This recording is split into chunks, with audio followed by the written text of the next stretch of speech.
75 years old, and I still wake up with a little guy saluting me. It's the Wake Up Call with KB and Andy. You wanted this, right? You wanted the real deal? That's what this is. Wake up. You're in the middle of it. You better wake up and listen to what you're saying. Which is a morning show. Wake up. What the hell? Wake up, everyone.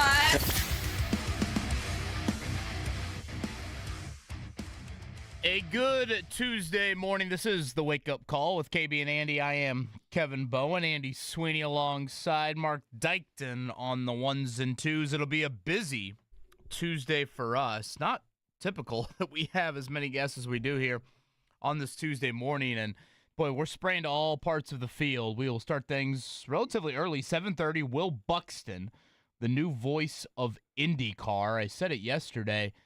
This dude might be the most popular man in IndyCar. Yeah, I went back and I watched some of those Drive to Survives yesterday when I left here. I knocked out a couple of those. He's a star, man. F1 background in the Drive to Survive Netflix series. And based off social media, you can make the case that he is the most popular man in IndyCar. He'll join us 7:30. Rick Carlisle back from Paris.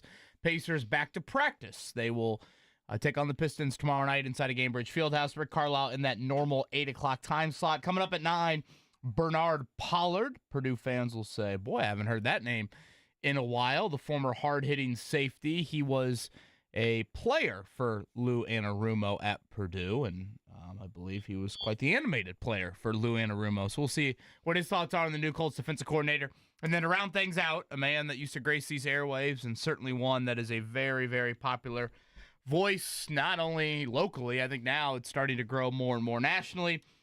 Michael Grady, who was on the call for Pacers and Spurs over there in Paris on Saturday. So we are loaded today. Are you ever going to tell us what Rick Carlisle texted you over the weekend? I forgot about that. Well, Yeah, we mentioned it yesterday. I forgot about that. Me and Mark were waited here with, what do they say, with bated breath. We were like, oh my God, what could Carlisle text KB? I assume it had to do something with the police escorts that they received when they were over there in Paris, yes? Yeah, he got a medal of some kind, didn't he? Yeah, where is it here? Yeah, I'd have to scramble here to find it, but yeah. Well, I don't want to put you on the spot. I apologize. I figured you had it, right there, ready to go. You had a screenshot. I mean, Rick Carlisle's texting you. Come on. It's a big deal. He goes, I was honored to receive the Paris Motorcycle Police Medal of Honor. That's a long title. I was going to write that down. Never mind. From the Paris Chief of Police. Okay. So this is prior to their bus ride for Game 2. He says this medal will be framed along with a photograph of our entire team with the Paris Police Force and displayed at the practice facility. So, well, yeah, good to go. Him and some Paris police officers. Very nice-looking medal here. I saw that they presented it. So I guess the police escort, they like the guys. They like the Pacers team. Yeah, he referred there you go. to the police motorcyclists as badasses.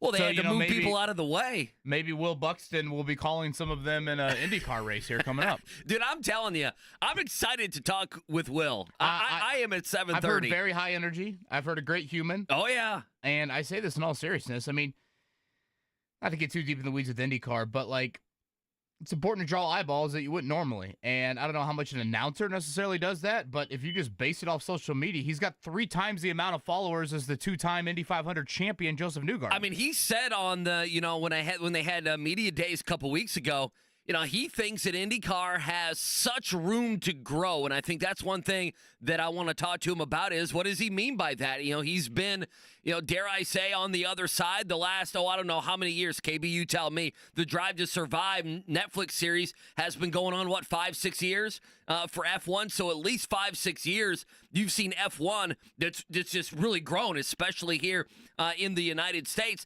How can IndyCar get some of that? And I think part of it is on Fox. I was reading, just getting ready, just scanning things on the internet. Some of the, this is a good thing for IndyCar people, some of the NASCAR people aren't too happy the amount of love and publicity that IndyCar is getting here early on. So, we're a month and a half-ish away from getting that season underway. I'm excited about that. I'm excited to talk to Rick Carlisle today. I thought, going down there, or going over there, I should say, and splitting in Paris, I think that's fine. I mean, if they would have been 0-2, we would have made excuses. And, you're over there in Paris and you're in front of Wemby and, his people over there and everything else. But, Tyrese Halliburton had a big moment. You got to win. And it just seemed like it was a feel-good moment for the Pacers and a feel-good moment for the NBA as well. So, good stuff. Cannot wait to talk to him. And then, Bernard Pollard,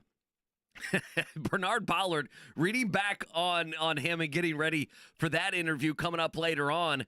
I hope we don't have any New England Patriot fans in the house today. I mean, he was known as Grady, right? I mean, he was literally known as the Patriot Killer. He injured 3 or 4 different Patriots with hard hits over his career. Yeah, and I think he was probably quite the personality to coach at Purdue. So that might be interesting. I would imagine how that goes. I would imagine. Lou Anarumo didn't recruit him to Purdue. Anarumo arrived there in 2004, kind of tail end of Tiller there into Danny Hope. But still, try to get a little perspective on exactly what the Colts are getting in their new defensive coordinator. So again, he'll join us at 9, and the great Michael Grady at 9:45. Yeah, going back to Carlisle again, the Pacers will return to practice today. They'll play the Pistons tomorrow. Then that's it till Saturday. So.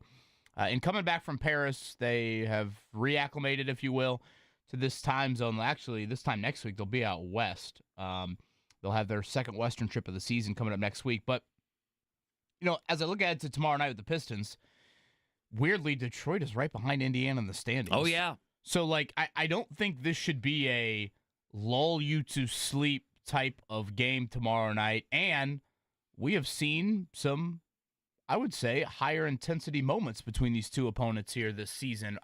Weirdly, the road team has won all 3 meetings this season. This will be the 4th and final one. Remember, J.B. Bickerstaff had some comments post-game last time out about the Pacers. So, this one should just naturally have a little bit more to it than a random cold January Wednesday night. The Pistons are on their final game of a road trip as well. I think you always hear what are your legs like in the final game of a road trip? So that will be tomorrow night. Again, Pacers and Pistons. And then they will have the Hawks coming up on Saturday before heading out west. Yeah, you wonder how they've done. The Pistons 2-2 on their road trip, finishing up tonight. Yeah, I don't know. Is this the Pistons wanting to fight? Maybe not fight. Is this the Pistons wanting to use the Pacers in some sort of way to get some sort of clout in the NBA?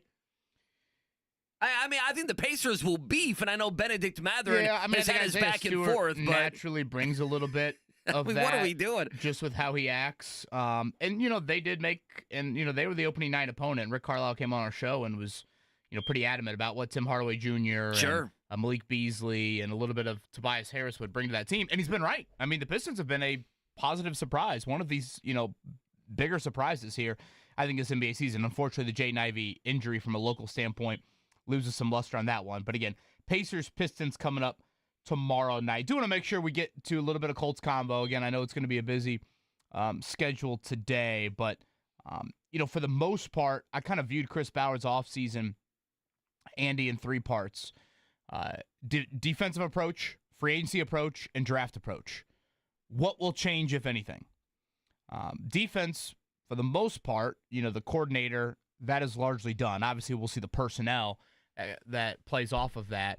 But I think over the course of the next few weeks and few months, we start to get from evaluating his words to evaluating his actions.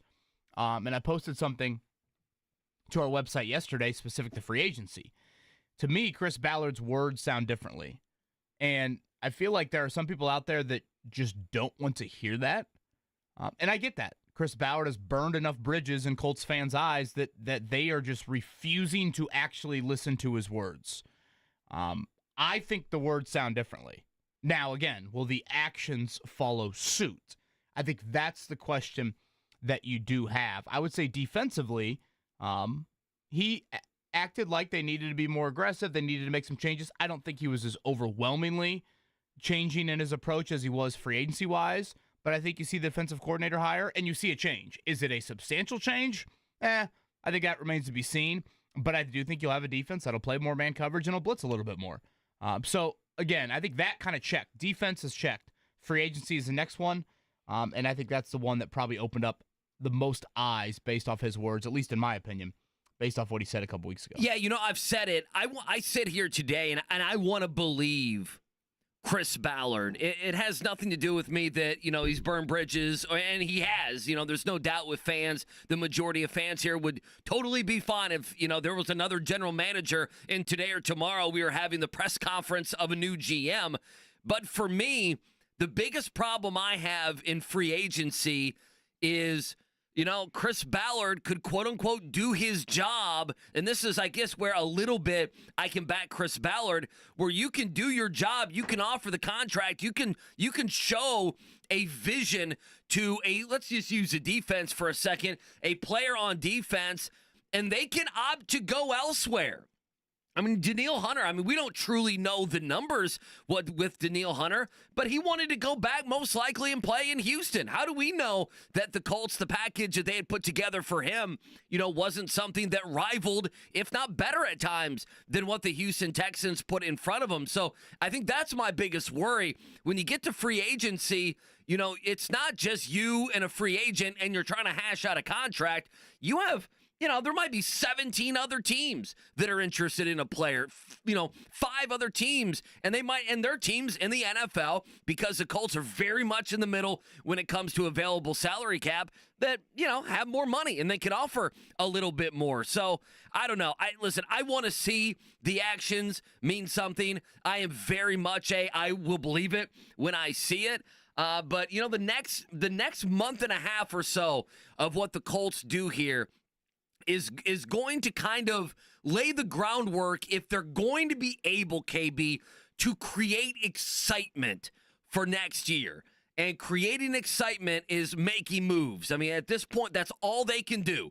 Okay, we're not going to know if Anthony Richardson's going to be better, if he's going to be more fundamental, if he's ready to throw better than 47% completion percentage. But the next couple months, Chris Ballard can do things that will get people energized, that will get tickets being bought, that will have those season ticket holders maybe that said, you know what, I'm going to put it on pause for a year to reevaluate their decision. Am I skeptical? I am skeptical. How could you not be? Butler back in action tonight. They are at home. Again, it's a quiet night locally. It's a big game. I would say a quiet week, I should say, locally from a hoop standpoint. Again, the Pacers will play tomorrow. Indiana, Purdue both off until Friday when they face off for the first of 2 meetings this season up at Mackey.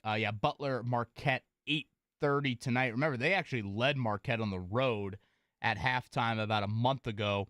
And then it all unraveled really in the second half. Marquette currently ranked 9th in the new poll. They are a 6.5-point favorite over Butler. It's pretty amazing what a difference a year makes for Butler. This time last year, they were getting ready to start the month of February. And I think if you looked at like bracketologies at this point last season, they all would have had Butler in the field. They just totally bottomed out last season. And then this year, of course, they suffered those big-time home losses to some bottom-feeding type teams, and certainly haven't made up for it in the Big East at all. So they've got Marquette tonight. Again, that is inside of Hinkle Fieldhouse, 8:30, Fox Sports 1 for that one. Me and Mark dubs over some Jerry Jones sound. Did you happen to see any of Jerry Jones's press conference yesterday? I maybe saw a quote or two that seemed very Jerry Jones-like. We're up to play. Mark, you dubbed him over. Oh, yeah. He has a couple phrases that I'm not sure he knows exactly what those phrases There's a couple I want explanations for. Yeah, there's a couple. It was they're a little bit awkward. I saw that obviously Jerry Jones is speaking because he's hired a new coach. I saw that Art Rooney spoke yesterday, Steelers owner. Oh, did he? I didn't see that. I think we should. Do you care if we hear from Jim Irsay? 1,000%. Yeah. Yeah, I don't know. I don't know where Jim is at with his health. I would imagine he's good enough to do a press conference, right? So, the answer I think is the yes. letter is just kind of a cop-out. Of course. I think the end of the season letter is just, we'll pen that, and then hopefully no one will care for the next few months.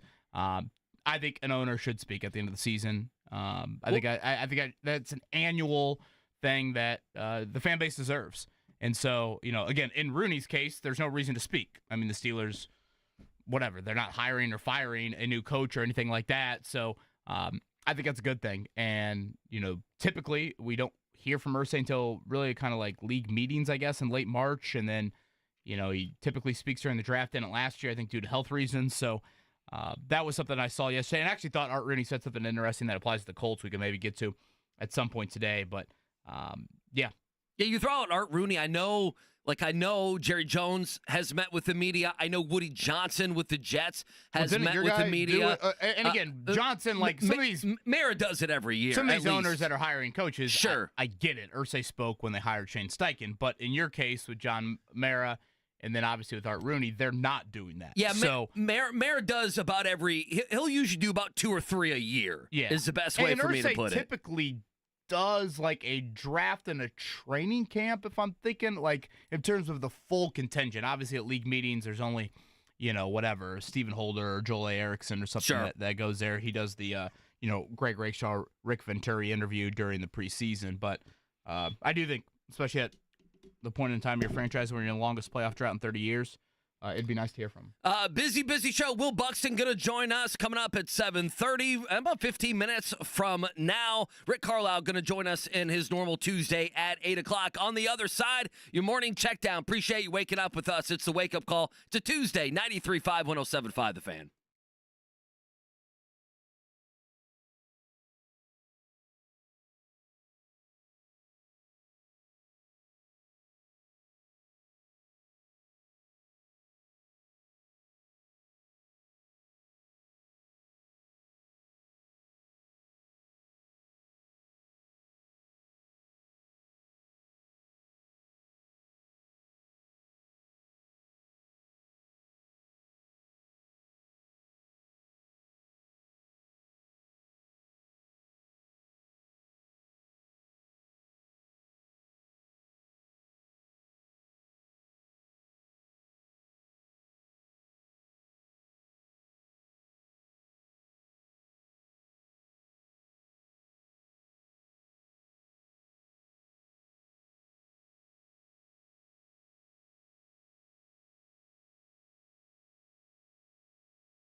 brought to you by the Barbasol Horizon League Basketball Championships. March starts here at the Corteva Coliseum March 10th and 11th.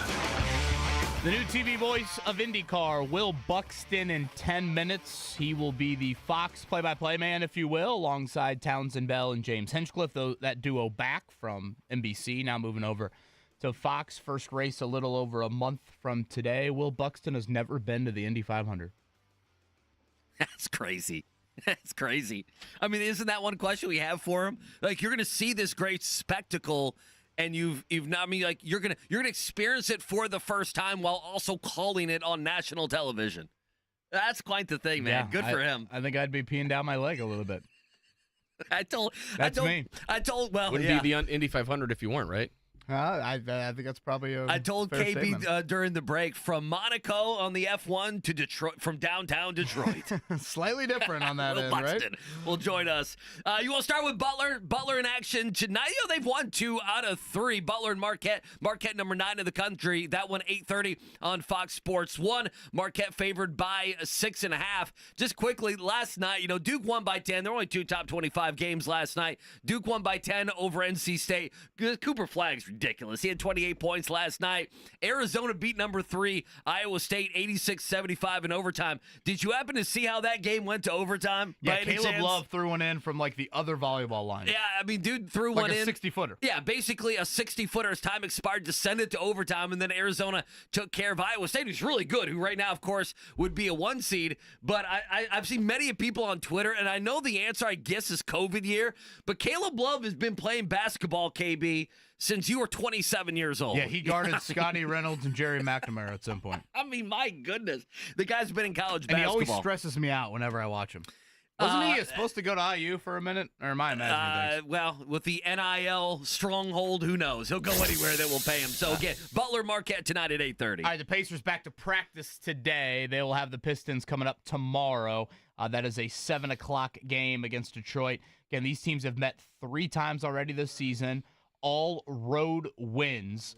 It will be the final game of a road trip for Detroit. And if you look at the standings, they're 5-6 right now in the Eastern Conference seeding. This will be Tyrese Halliburton bobblehead night. Very cool looking bobblehead for fans that will be in attendance there. So I think you will enjoy that. Pacers and Pistons coming up tomorrow night. Yeah, I got something on the bobblehead. Something happened with the bobblehead yesterday with Tyrese Halliburton that we'll dive into later on. Other items, Aaron Glenn introduced yesterday as a Jets head coach. Brian Schottenheimer introduced yesterday there in Dallas. One job remains open. That's the New Orleans Saints, so we'll see what happens with that one. And then last thing for me, I don't know if you care. Mark, I'm sure you'll have something snarky. Did you see your boy Ellie Dela Cruz is going to be on the front of the show, the video game? Did you see that? You care about that at all? That makes sense. I mean, a hot, young name. Yeah. Yeah. People are like, who's he play for? Where? Yeah. What team is that? I Who's think people that? actually know who he is. I mean, hell, Peyton Hillis is on the front cover of Madden one year. Let's not act like the front cover of a video game means a whole lot. Anyways, McDonald's All-American game, 2 from the state of Indiana on that roster. It will be Braylon Mullins from Greenfield Central. Off to UConn, Jalen Harrelson out up at La Lumiere. He is off to Notre Dame. You had 3 UConn commits, 3 Duke commits, Houston and Kentucky with a pair. You know you're getting old when Carlos Boozer and Gilbert Arenas' kids Yeah, well, are on the Gilbert team. Arenas, his kid might go to Louisville, and then He's still undecided, right? Yeah, The Duke, and Boozer then kids are going to Duke. obviously they went to Duke, and I know one of them is rated really high there. So, all right, good stuff on your morning check down. Coming up on the other side from F1 to the TV voice of IndyCar, Will Buxton. He joins us next.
It's the Wake Up Call with KB and Andy on 93.5 and 107.5. The Fan.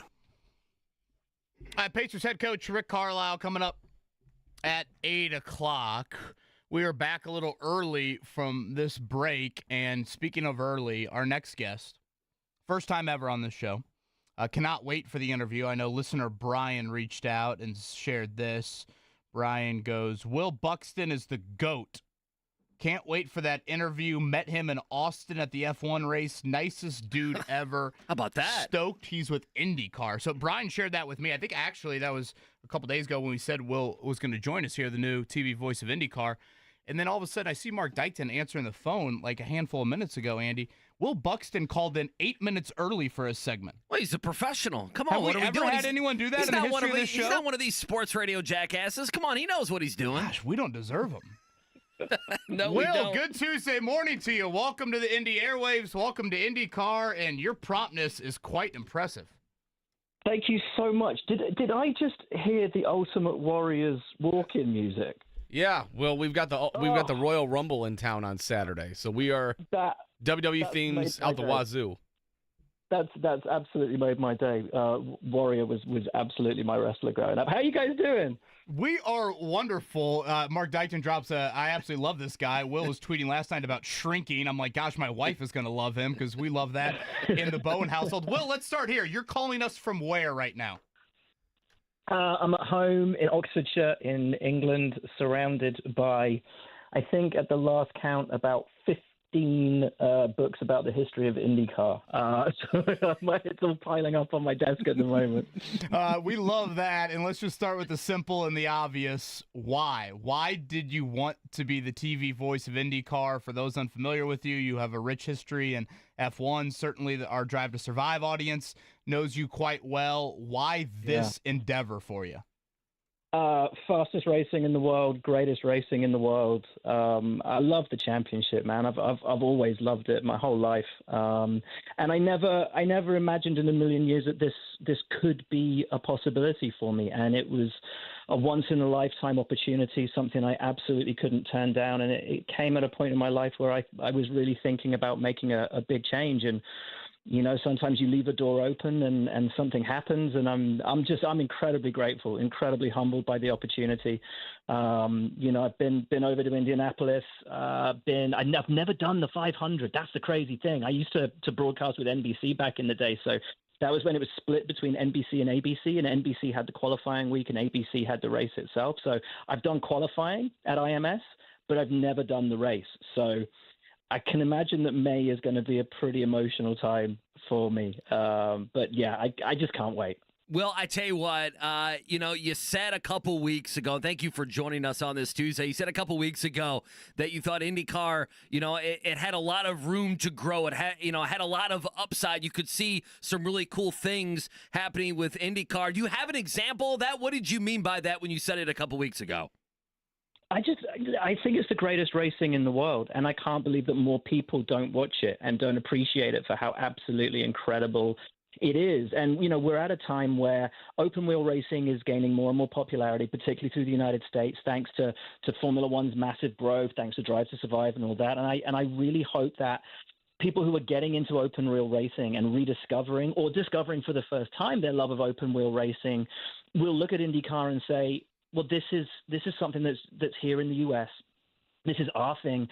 Why aren't we watching this? And I would challenge anybody to tune into an IndyCar race and not be immediately hooked for life, because F1, I love it, okay? But you pretty much know every weekend who's got the best shot at winning when you go into the race. In IndyCar, it can be any one of 20, 25 drivers that can win every single race, every single weekend. And that's what makes it so thrilling, That's why the championship goes down to the final race almost every single season. It is super competitive.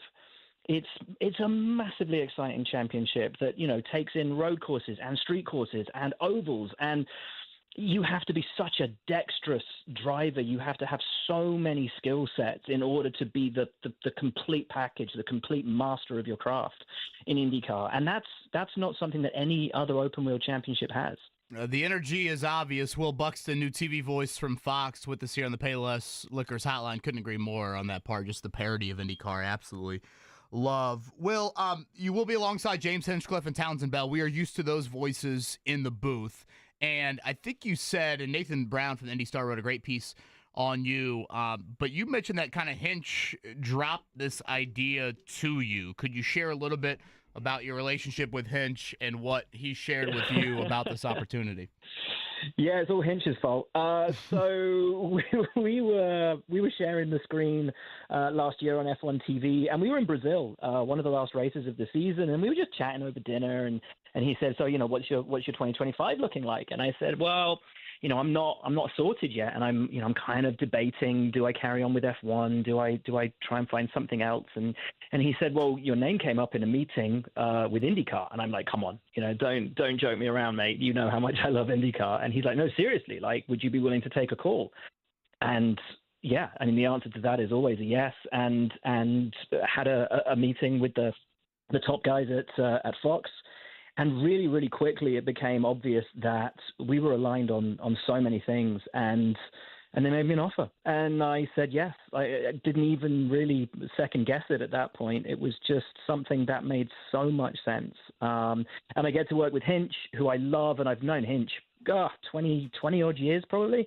And Townsend I used to work with back in the NBC days, so it's great. And listen, I know I've got a lot on my plate keeping a hold of those two, because we know they like to go at it, and we know they like to have some arguments. So I feel like I'm going to be a bit of a referee in that sense. But I can't wait. I can't wait to feel the energy in the booth. I can't wait to have the three of us calling races together, because I think it's just going to be fever pitch. Will, I know what my emotions are like in the stands when the pace car peels off for the final time on that final Sunday in May here at the Oval, just a few miles away from us. Have you given that a thought? I mean, you've never been to the Indy 500, and not only will you, I assume, get caught up a bit in the emotion, but you have to do it like in a professional manner and announce it to all of us here, from a TV standpoint. What will that be like, you think, for you, attending your first Indy 500 and doing it with the microphone of all microphones? Thanks for building that up. The pressure. I was already feeling that. Yeah, look, it's a tremendous responsibility, and I'm very, very aware of that. I'm just excited. I'm hugely honored and excited to be able to have this opportunity. It is the greatest race in the world. I remember interviewing Bobby Unser many years ago before his passing, and I asked him, what is it about the Indy 500? And Bobby was just like, it's the greatest race in the world, and I don't think you can put it any clearer or any simpler than that. It is it's something unique in not just in motorsport, but in world sport. That day, the emotion around it, the history, all of that will be weighing on me, and I will feel it in my heart when those 33 cars roll to green. And I'm going to try not to think too much about the enormity of it, and just call the race. Bring people along for the ride, get them excited. And that's one of the huge things that we want to do this year and into the future, is we want to make people care about these drivers again. We want, every time we roll to green, for everyone that's watching to really care deeply about maybe just one driver, whether you love them or hate them. We want you to care about them and care about how their race goes. And it's about telling those stories and really getting people to feel for them and to root for them and to want them to do well. And I don't want to give it too much thought, because it already feels enormous. I'm sure it does. Will Buxton joining us, Payless Liquors Hotline. He's the new voice of IndyCar on Fox. You've mentioned the last couple times. I mean, obviously, the last several years, your popularity has grown when you think of Drive to Survive and what you've done there with F1. But you were considering getting out of that. What were you? Why? What were you thinking of doing with your life if you didn't do auto racing? Come on, Will. What were you going to do?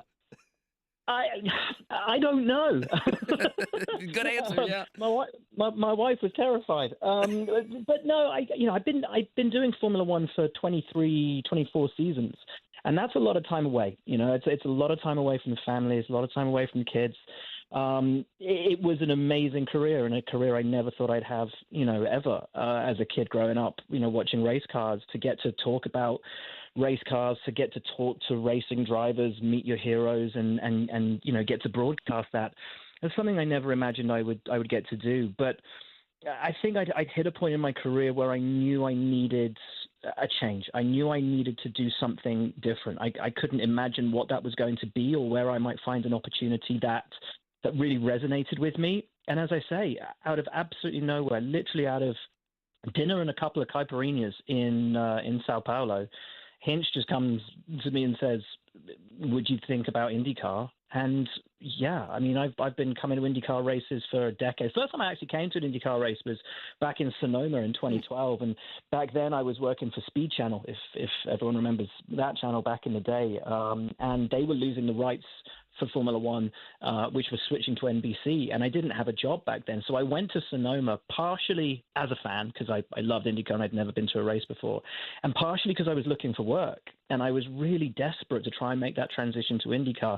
It didn't happen then, but 12 and a bit years later, suddenly the door swings open. And if there's one thing I've learned in this sport and in life, it's that, when a door opens and you kind of like the look of what's behind it, you jam your foot in that door and you do not let it close. And that's why I took the jump. That's why I took the leap.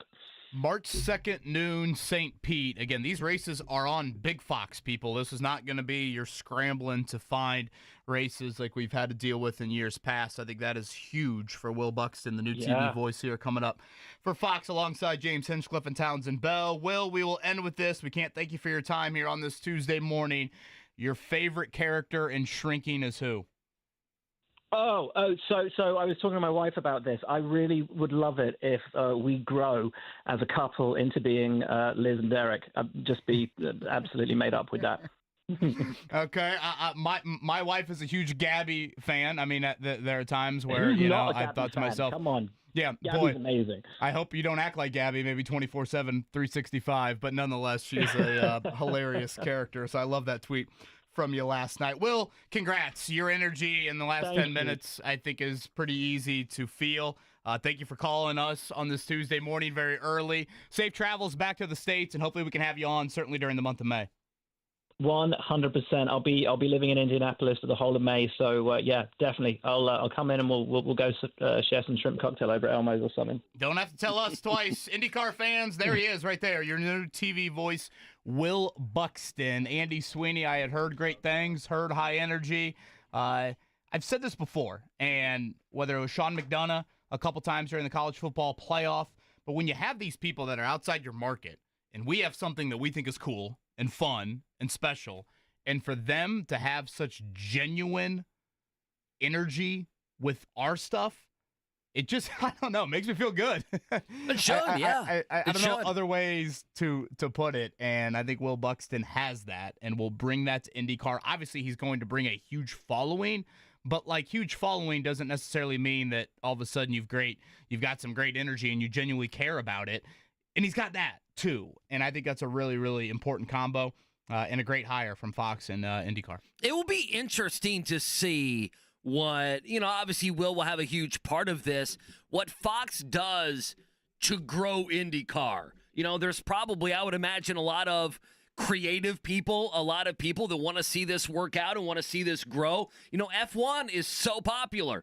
And it's glitz and glamour, and it's everything else. How does IndyCar figure this out? How do they find themselves? How do they grow themselves? And getting someone like Will, and not only him, but I think you mentioned it. I think it's so key. At times, KB, we would have to really search for these races, right? I mean, you're on a stream, you're on a secondary stream. I mean, you're really searching.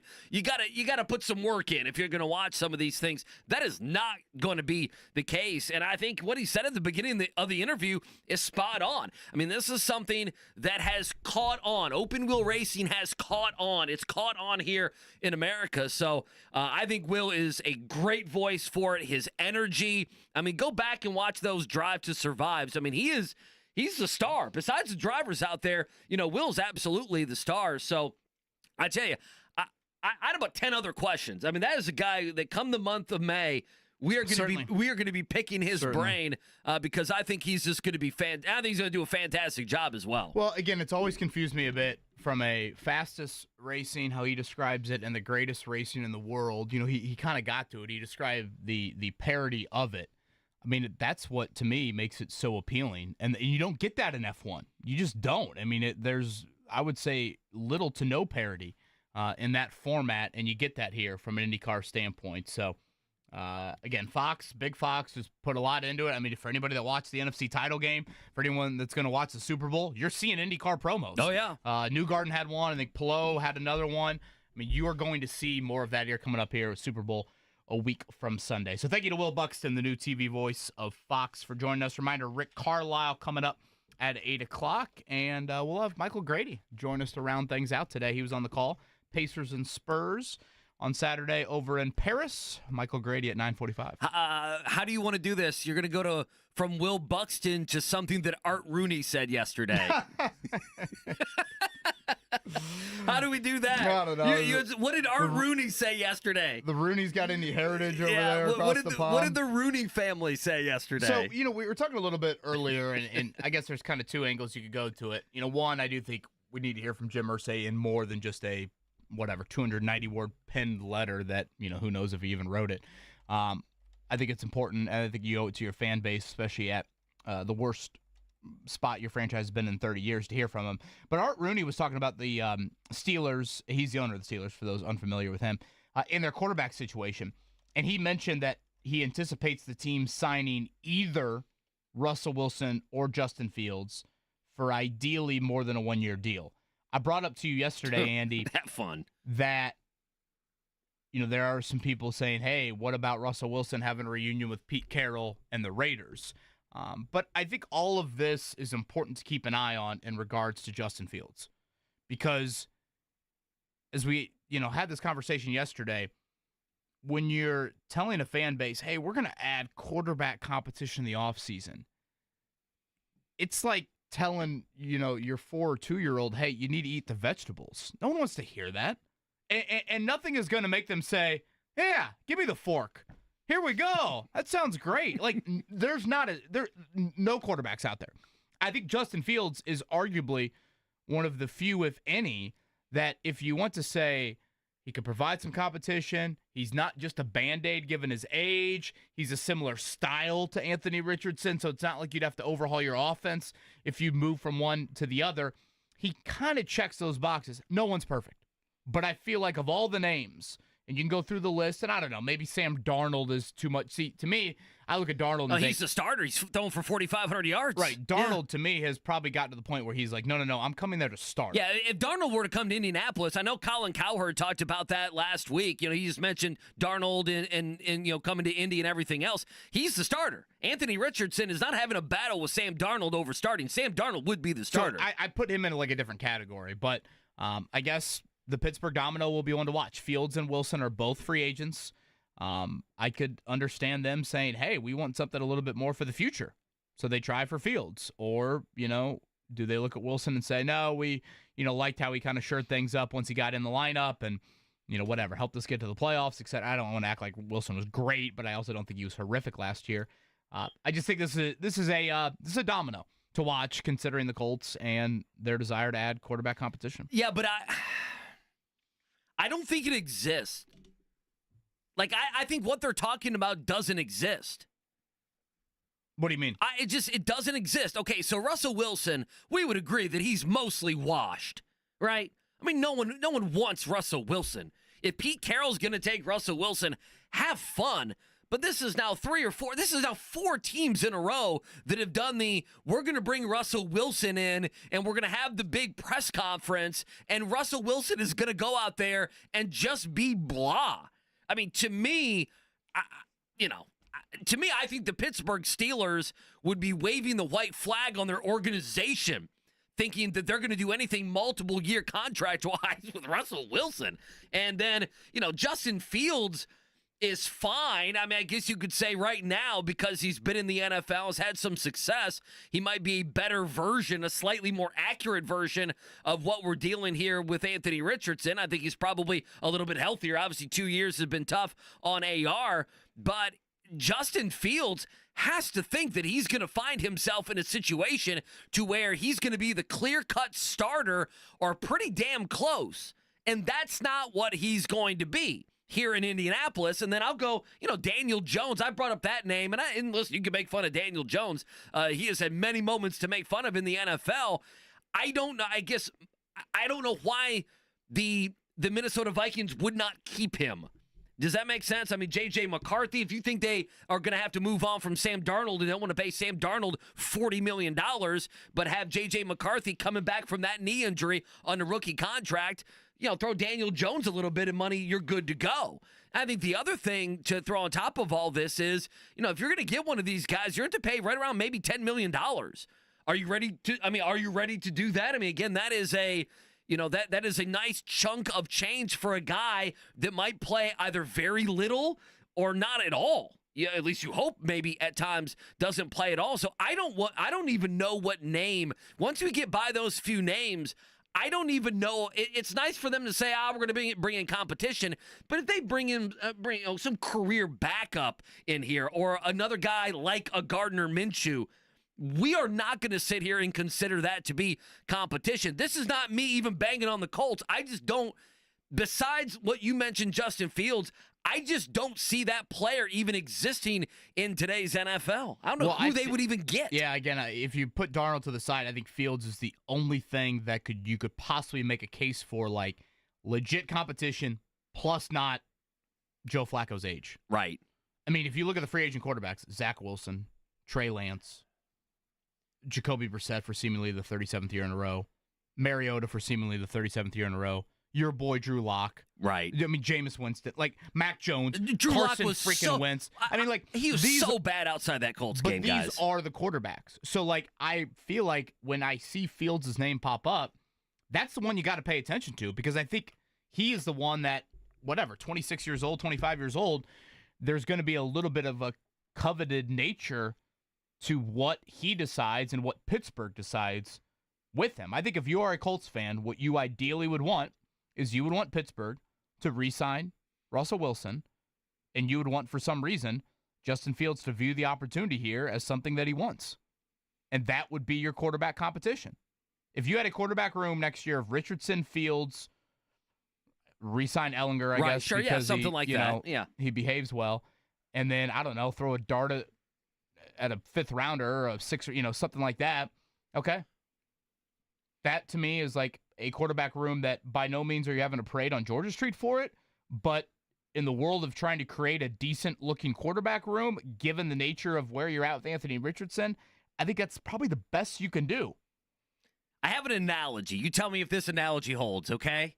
So you and, I'm not going to say your wife, okay, but I'm going to say you and a girlfriend break up. I don't know. Maybe it was high school love, Kevin Bowen. Did you have a lot of crushes in high school? The one that got away. The one that got away. Okay, so you guys are an item for quite a while, okay? And then you have a little breakup, or you have a little downtime, and then you kind of go on a couple of other dates, okay? But on those other dates, you don't really feel like. You always feel like you're going to get back together with the original girlfriend. That's a little bit how I feel about the way they're talking about Anthony Richardson. If you bring in Justin Fields and Anthony Richardson slips up in these games, I mean, we're in the third quarter and Anthony Richardson is, and we've seen games, he's 3 of 11 for 59 yards and an interception or something like that. There's going to be a clamoring to put Fields in the game. To me, just remove the name.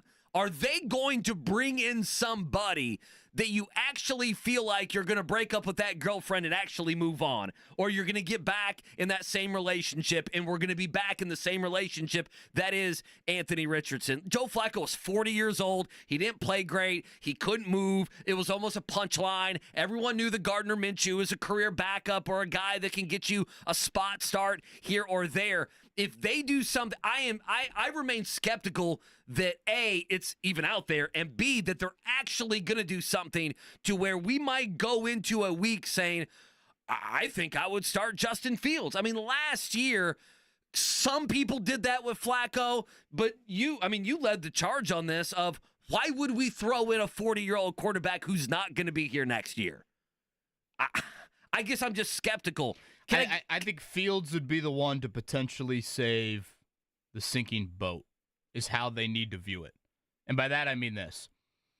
Richardson is largely the only hope for Ballard and Steichen to save whatever is left of their regime, their era. If you want to tie them I agree. at the hip. So let's say Richardson looks awful in the first, let's call it first 5 games of the season, 6 games of the season. And all of a sudden, for whatever reason, Irsay doesn't feel the need to make an in-season change. So that means you've got 10 games left. You look at Fields and you're literally on your knees praying and hoping, saying, you have a chance. Can you somehow, in the miracle of all miracles, can you beat Liam Cohen in Jacksonville? Could you go 7-3 as a starter? Right. Could you look like I don't know, Pittsburgh? I know he wasn't great with Pittsburgh in the first 4 games, but he also wasn't awful. Could you somehow stir up something of why you were a top 15 pick? Again, we're talking about minimal chances of this unfolding in the nature that I'm laying out here, but I think that's how you view it.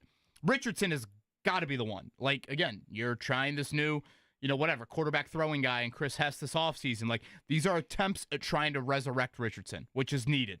And there are a lot of different layers to it. And again, if you're going to do a parlay of it, it's a long shot. You're trying to hit on 3 or 4 different things, and some of it is out of your control, i.e. his health, which is Chris Ballard's biggest worry heading into year 3. But when you name that list, Fields is the only one. I know. Can I throw out another name and we'll take a break? Because even if Flacco would have been great this year, if you're Irsay, you still have to look at it at the end of the year and be like, guys, he's 40. I know. Whereas Fields, if Fields looks good, you can look at the end of the year and say, guys, he's 26. Maybe this is Baker Mayfield. Maybe this is Geno Smith. Again, these are long shots, but that would be the thought. Does Zach Wilson do anything for you? And before people laugh, Zach Wilson was drafted by the Jets. I'd rather have you a quarterback. Okay, that's fair enough. The reason I ask is he got drafted by the Jets, and we laugh at the Jets. We laugh at the Jets. And I'm speaking about what they do. He went 1 year with Denver. He rehabbed last year. Kind of his reputation with Sean Payton. I'm just throwing it out there. Again, I think he would be. I'm speaking for our moms in the 317 and the surrounding area. That's codes. A great point. I'm speaking for our moms. All women 45 and above. Did you go Jake Query with that analogy on us? Maybe a little bit. I think it was a pretty good analogy. Like, are they really going to end the relationship? Are they just kind of saying when they go on a date with Stephanie because you're broken up with Courtney that you're really going to, you're just going to get back with Courtney? You're going to, but you're still going on a date just to do it because you guys are broken up. Terry goes, since when is Sam Darnold an automatic starter? When you have the year that Darnold just had, and you look at some of the quarterback situations elsewhere, Sam Darnold will command that on the open market. Of course he will. Listen to the quarterbacks I just named. I'm not acting like Darnold is a savior, but given the quarterback market and given the year he just had, he will merit that type of money. They just won 14, 15 games. He had 4,300 yards and 35 touchdowns. Terry brings out, Kevin O'Connell and Justin Jefferson aren't coming with him. Well, yes, but again, on the quarterback market, he will command that. The weapons the Colts have would look a lot better if they had a quarterback who could get him the ball. Go look at their stats. I truly believe that as well. All right, back from Paris, Rick Carlisle, Pacers head coach. He joins us next.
It's the Wake Up Call with KB and Andy on 93.5 and 107.5. The Fan. Tuesday at 8 o'clock. You know what that means? Back to practice in the States for the Pacers coming up later today. They've got the Pistons in town. Weirdly, the road team has won the first three matchups in this series. It'll be Pacers, Pistons tomorrow, then the Hawks on Saturday inside of Gainbridge Fieldhouse. West Coast trip upcoming for a team that is probably getting used to the body clocks readjusting, and he is the head coach of the Indiana Pacers. He is Rick Carlisle with us here on this Tuesday morning. Coach, welcome back to the States. Good morning to you. Ça va. Look at that. He's got the full dictionary. I think it means hello or what's up in French. I don't know. You could have told me anything. I would have believed you. I was thoroughly impressed by Benedict Mather and Pascal. Sounds like a greeting, right? Yeah. Again, you had me at hello there, Coach. How is the body clock for you? Are you back on the Eastern time? Good. Yeah, much better coming this way for sure. Going that way, it's just a pile of daily challenges, and coming back west is always better. So yesterday was a kind of a recharge day for everybody. Come to the gym, get what you need. Today's going to be a formal practice, and we're going to get ready for the next battle, which is tomorrow night. I shared the story earlier. If we could start with a little Paris hospitality of you describing the police motorcycle escort as, I believe you described them as badasses. I thought, maybe if we get a spot in the Indy 500, we could put one of them in there. You've got the medal that I believe is going to go up in the practice facility. I shared with our audience. Favorite sight, favorite meal for you across the pond this past week?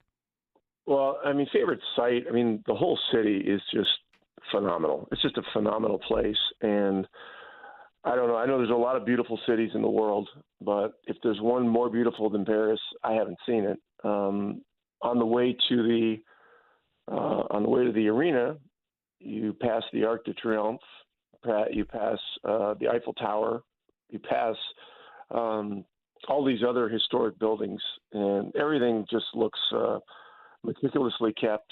The weather was chilly over there. It was cold early, and then it got a little bit milder as we went. But it was just the whole thing was an amazing experience. Before we dive into basketball, Rick Carlisle with us on the Payless Liquors hotline. I asked Eddie White this last week, so I think I may know the answer. Did you have any idea that Obi Toppin was going to propose to his girlfriend while you guys were over there? I had heard some things. Okay.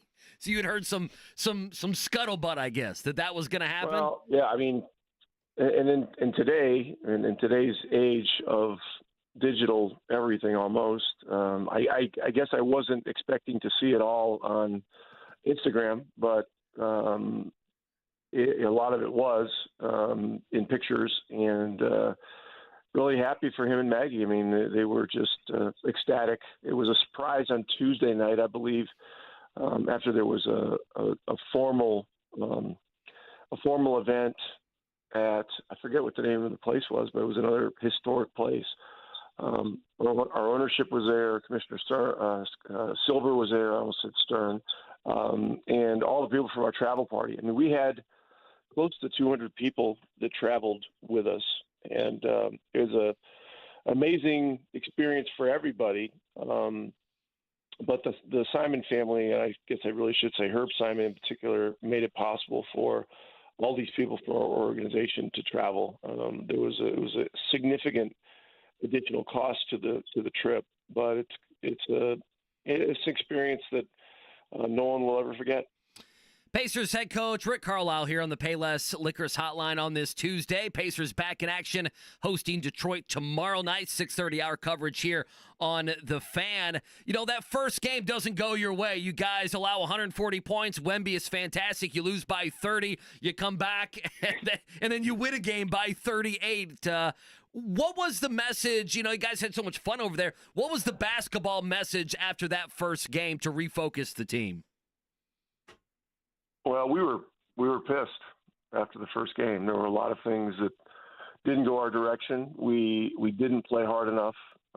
We came into that series of two games Having won a lot of games, it was 7 out of 8 or 8 out of 9, whatever it was. In 4 days leading up to it, everybody was feeling good. And on the other side of it, San Antonio had lost, I think, 6 out of 7, and they had lost a game in Miami before getting on the plane to come to Paris. They had a lead in the first half and then got beat up pretty good in the second half. So they had more edge. The setup over there, the arena and everything, it was packed. I mean, it was just packed with people. Everybody's excited to see Victor. And the guy is a phenomenal player. I mean, he's one of one, that I think any of us will ever see in our lifetime.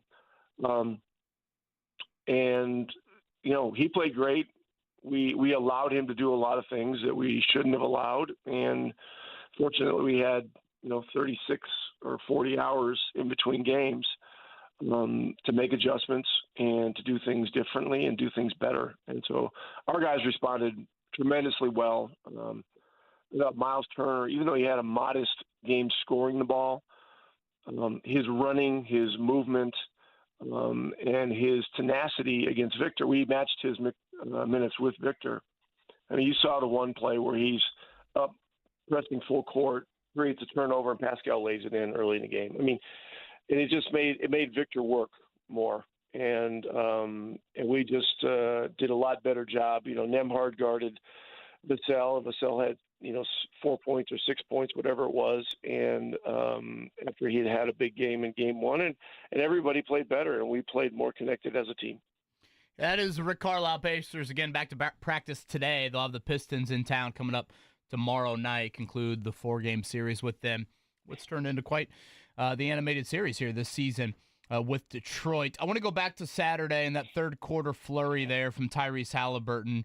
Coach, when your star is on, I guess, a heater like that, how do you coach it?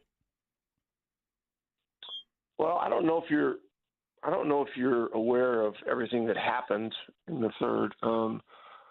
We had a 15-point lead at halftime. I think we scored first, so it was 17, and then they started to chip away at it, and our team got a little bit frantic.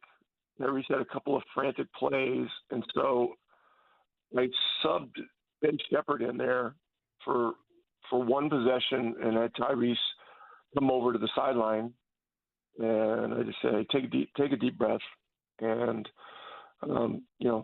gather yourself here, and you're gonna go right back in. But we as a team are getting a little bit frantic, and you got to control this thing. And so, less than a minute later, he went back in, and then he hit the first shot, which I think was a pull-up too, that gave us the lead back after we had lost the lead, I believe. And then he just got it going. And when a player like that gets it going, you just, my approach is to, allow it to play out. And a lot of times guys will get going and they'll hit two shots, maybe 3. And then there's 2 like ridiculously poorly judged heat checks that happen afterwards, toward the tail end of it. And he just kept making shots, and they were not easy shots, but in the moment, when you have these types of highest level athletes in the world, and they get in the zone, amazing things can happen, and that was a great example. Detroit coming up tomorrow, Coach. KB, you alluded to it. It feels like there's something here. I know there was some jawing last game in Detroit, back and forth, where you guys won. You mentioned earlier to start the season how this was an up-and-coming team. Obviously, Cade Cunningham has been really, really good among other players, but he's been really good this year. Do you feel that, a little rivalry, perhaps, between Detroit and yourselves?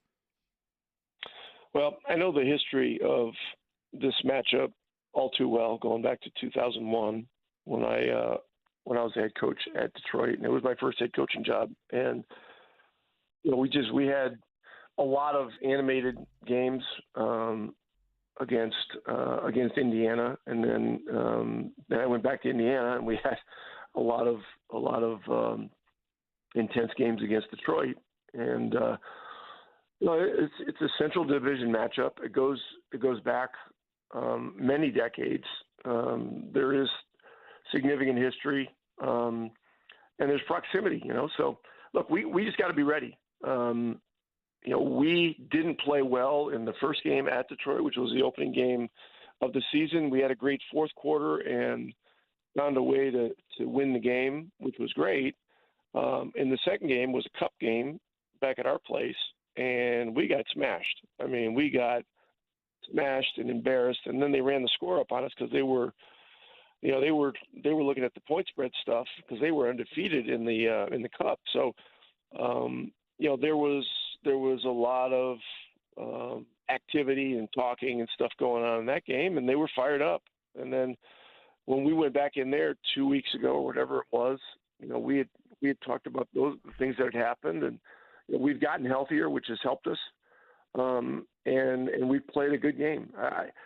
Miles hit a bunch of threes, which was really a thing that cushioned, the separation that we had in that game. And so, but it was a close game. It was 6 points with, 3.5, 4 minutes left. So this game tonight is going to be another smash mouth affair, and I should say tomorrow night, and we're going to have to be ready. Last one with Rick Carlisle here on this Tuesday morning. Again, as he said, Pacers-Pistons coming up tomorrow night. Smash Mouth Affair, WWE night. Very fitting on that end. Inside of Gainbridge Fieldhouse coming up tomorrow. Coach, it remains to be seen if Pascal Siakam and or Tyrese Halliburton will be a all-star reserve. Coaches vote on that. I believe Thursday is when we'll find out that information. How much time or what kind of goes into you voting for all-star reserves?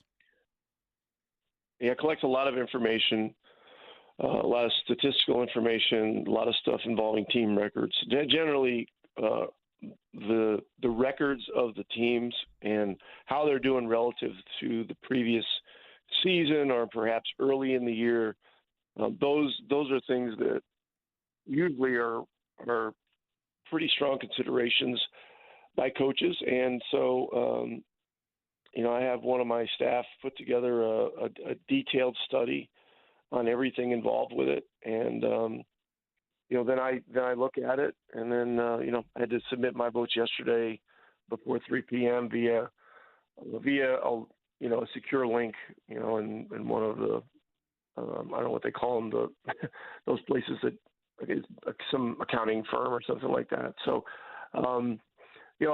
look, I mean, Pascal and Tyrese, are, no question in my mind, are all-stars.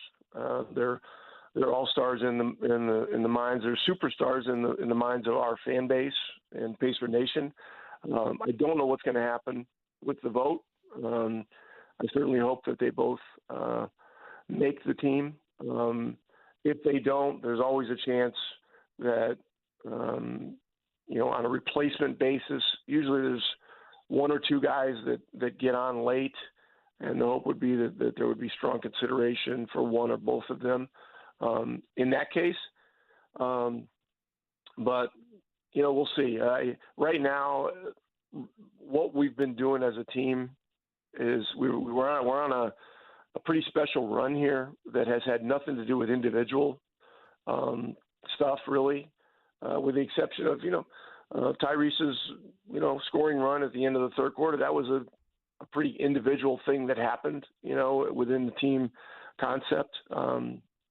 But with us, it's all about the group and what we can accomplish collectively. And so we got to continue in that vein. And against Detroit tomorrow, that's how it's got to be, because they're gonna come in hard. And this is a very big game, and they're right there with us, in the standings somewhere. And this game tomorrow night has tiebreaker implications. So we're getting to that time of the year where tiebreaker stuff comes into effect, and really everything's meaningful at this point.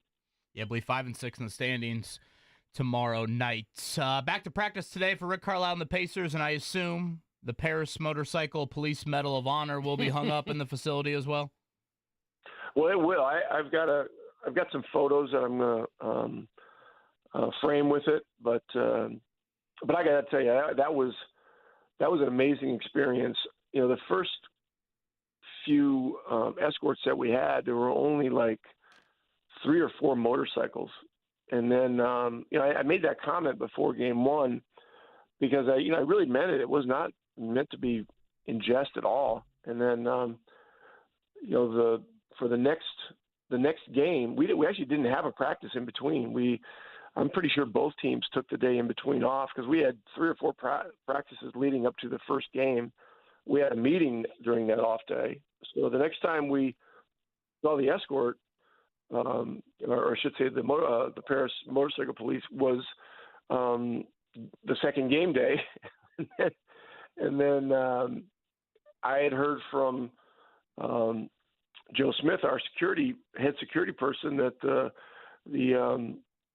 motorcycle escort police requested a picture with the team, and then we went out to get on the bus, and then they said, hey, Coach, we would like to give you something, and then the chief of the motorcycle police force presented me with a medal of honor of the Paris Motorcycle Police, and I accepted it, on behalf of the entire organization. And then we had a 17 motorcycle escort to game 2.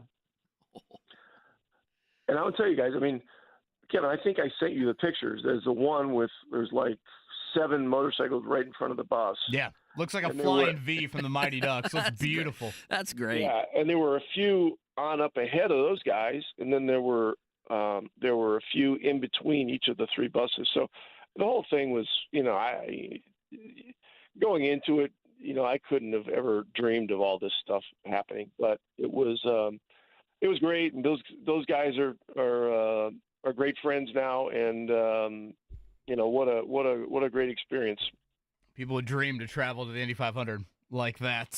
Rick Carlisle, glad you guys had a great trip over there. We'll certainly have our eyes on tomorrow night. It's a big one inside of Gainbridge Fieldhouse, Pacers and Pistons. Coach, as always, thank you. All right.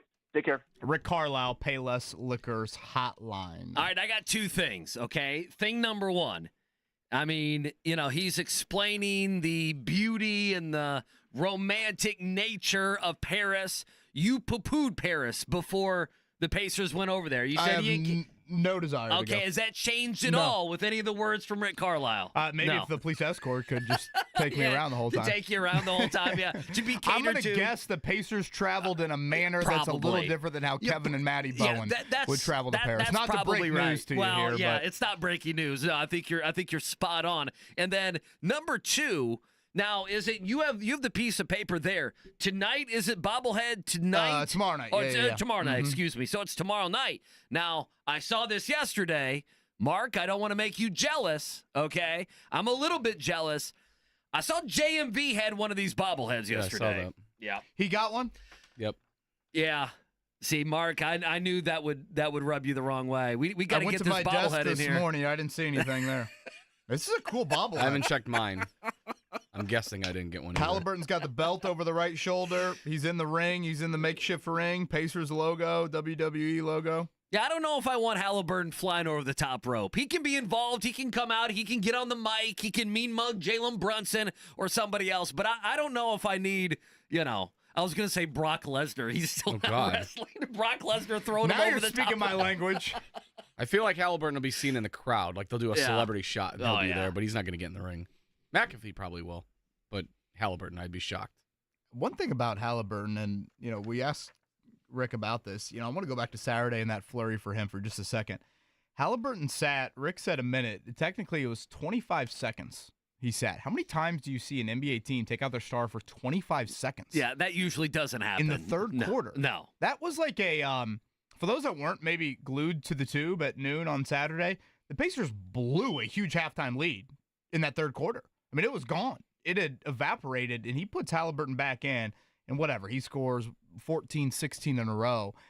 Like, part of me that kind of feels like over an 82 game season, we lose a little bit of like these individual moments that I think could really greatly shift things one way or the other. Like that Halliburton floor. I mean, you imagine if they lost both of them. Well, yeah, in Paris. I don't think Carlisle would be that happy this morning. We simmer on it for 4 or 5 days. Right.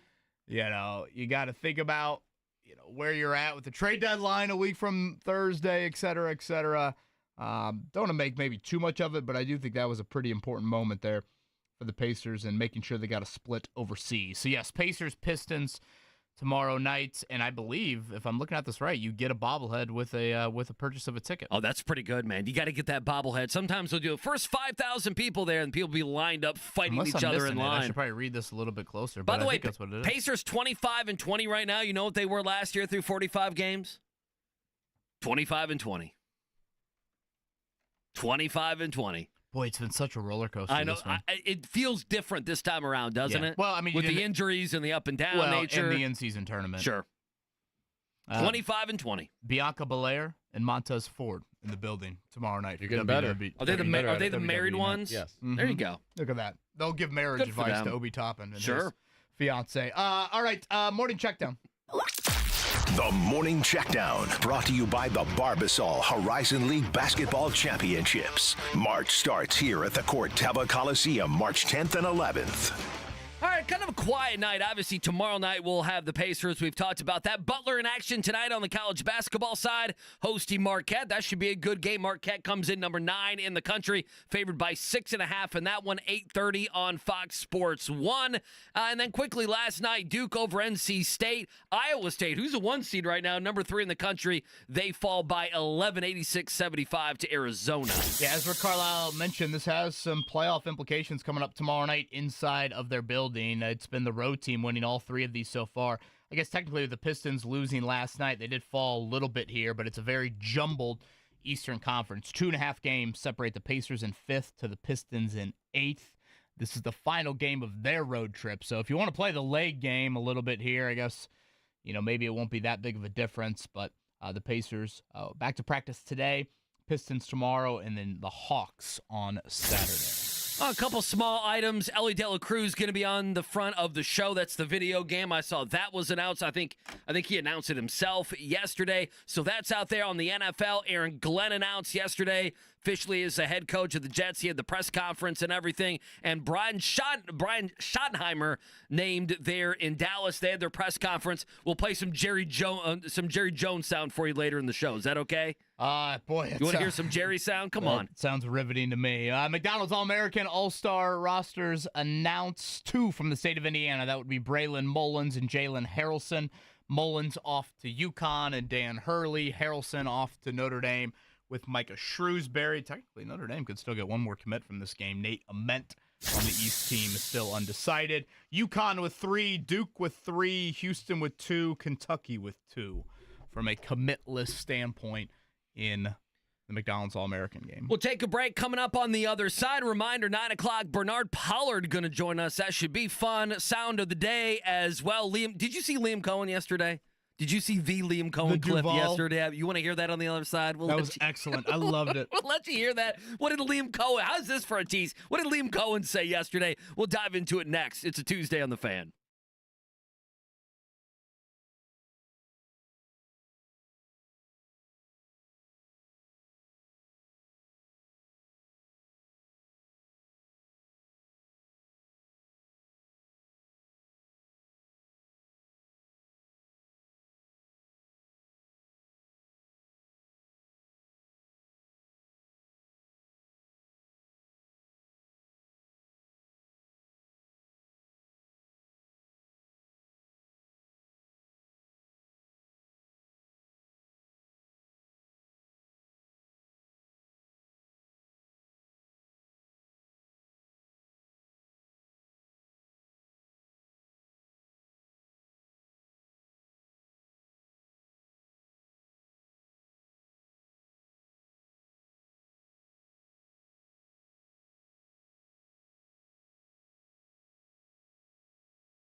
It's the Wake Up Call with KB and Andy on 93.5 and 107.5. The Fan. Now, why didn't you lead in with this to Rick Carlisle? Well, that's Or true. Will It is kind of a Buxton. love song. Buxton, you hit the nail on the head there. KB has no idea who this is, nor should he, by the way. This was one of the guys when he came on screen. Oh, yeah. I usually had to flip the channel because my parents were like, "What are you watching?" Okay, so this was a guy by the name of Val Venus.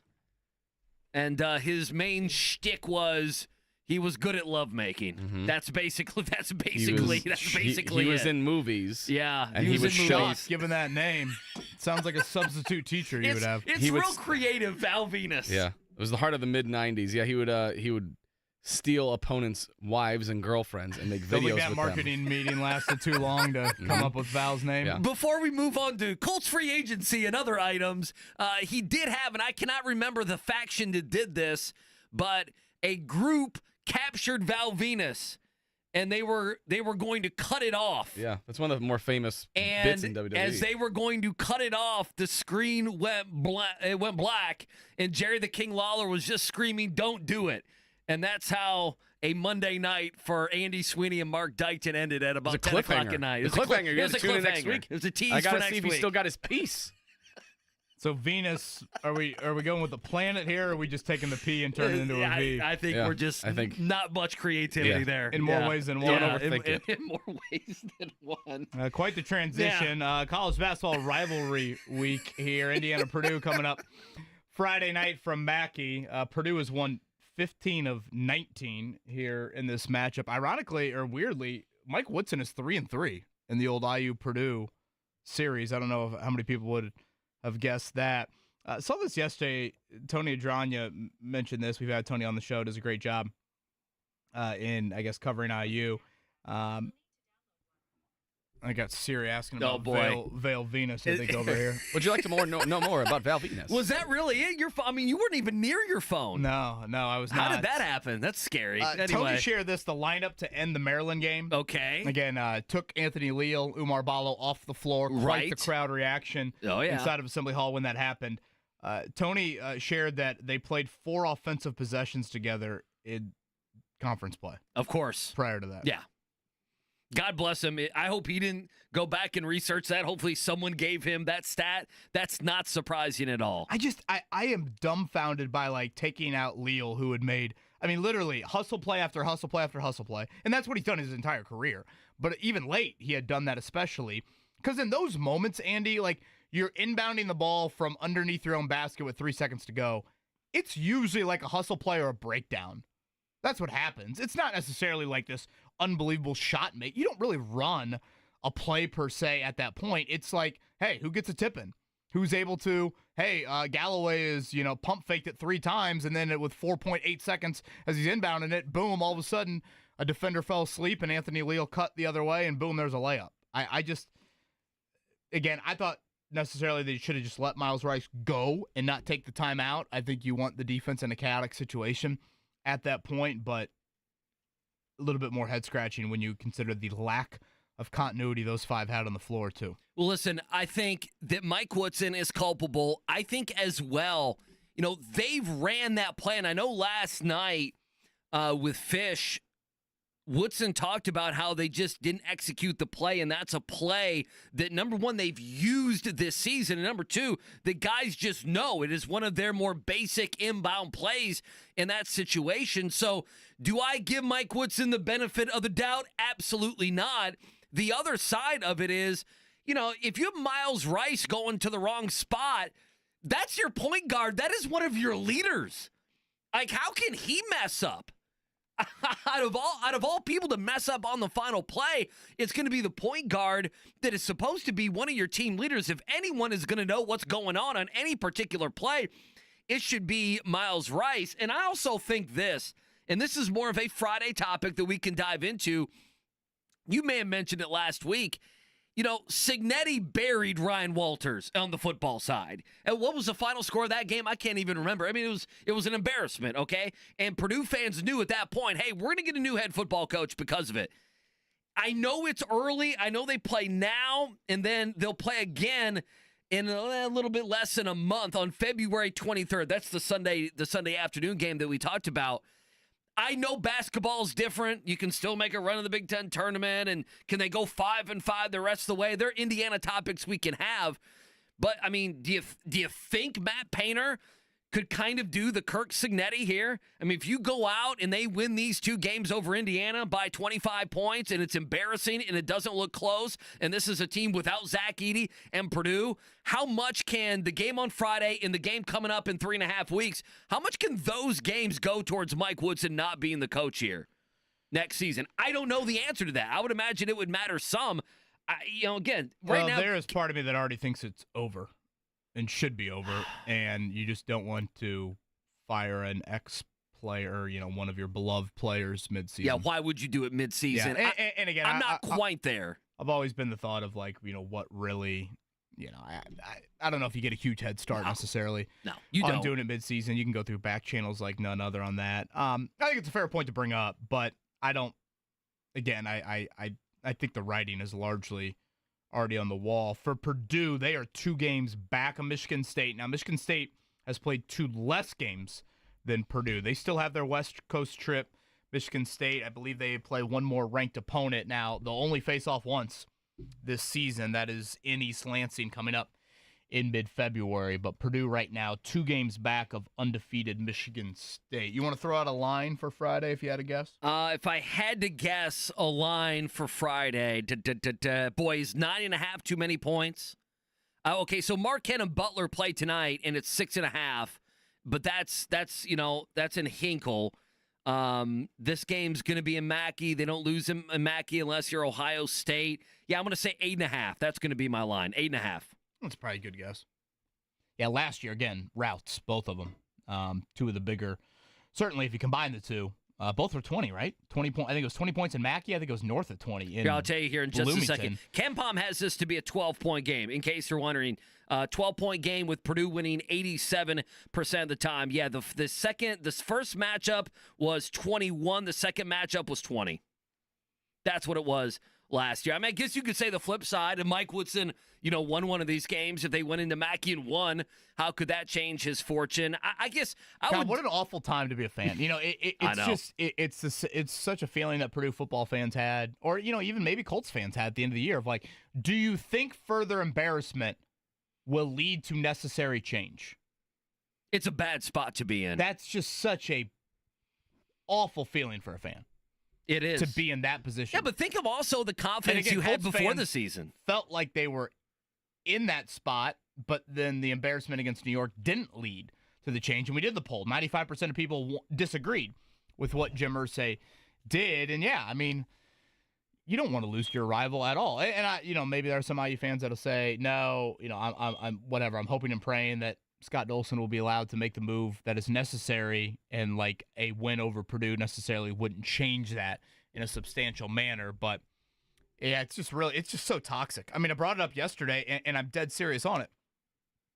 A week from Saturday, when Indiana hosts Michigan, that'll be their next home game.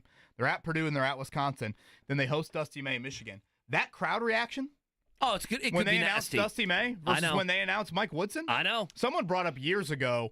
I think it was Ari. Thank you for sharing this. That he remembered a similar one to Mike Davis. Mike Davis was actually ill for the game, didn't coach, but Mike Davis was Steve Alford in the building. Now, obviously, Alford speaks for himself and the ex-player. Dusty, certainly doesn't have that, but I would argue, and I'd have to think back to the Davis final season. I feel like the venom is just higher right now. In this situation, the venom is as high as it could be right now with Indiana basketball. I just think it's several things. I think part of it is there were reasons to hope that this season was going to be better. They went out and they got guards. Now, they did not get guards that could shoot threes, and I think we talked about that. Maybe we didn't talk about it enough, but we did talk about it.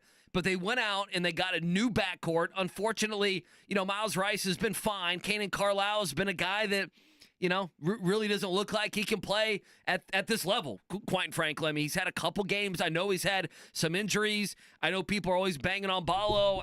I don't know what you expected. I mean, you saw him play for 2-3 years right at Arizona, right? I mean, you saw him play, so I didn't know what you thought you were going to get. You've kind of got that player. There was excitement. You spend a lot of money. You brag about your NIL money. That gets people going, but it's a mess. Right now, KenPom has them favored to win 2 more games, and they're in February. February 26th, Penn State, and actually Saturday, March 1st, Washington. So he has them finishing 8-12 in the Big Ten, 17-14 overall. It almost seems silly. I was gonna throw you the question at some point this week.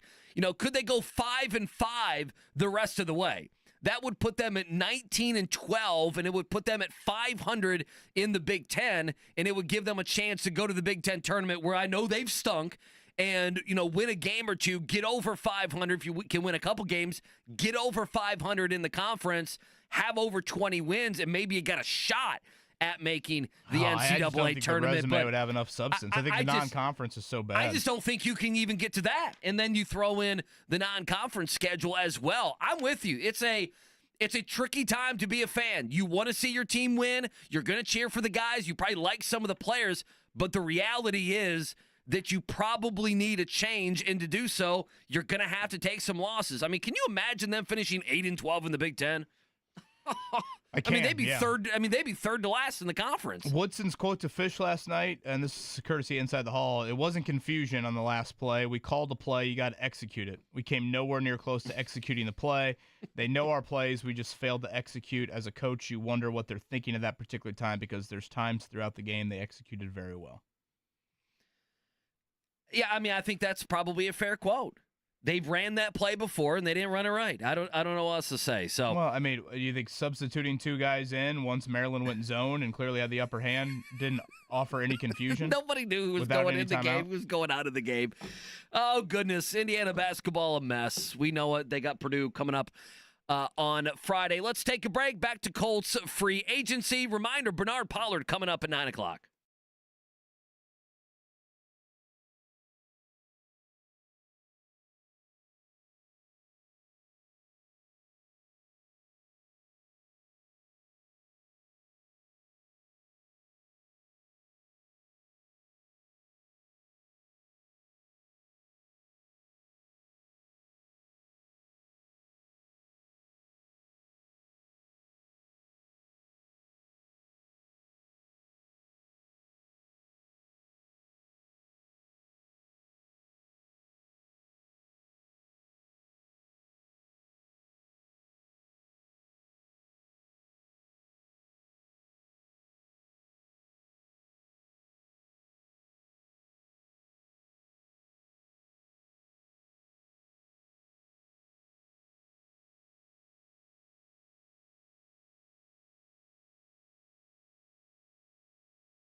It's the Wake Up Call with KB and Andy on 93.5 and 107.5. The Fan.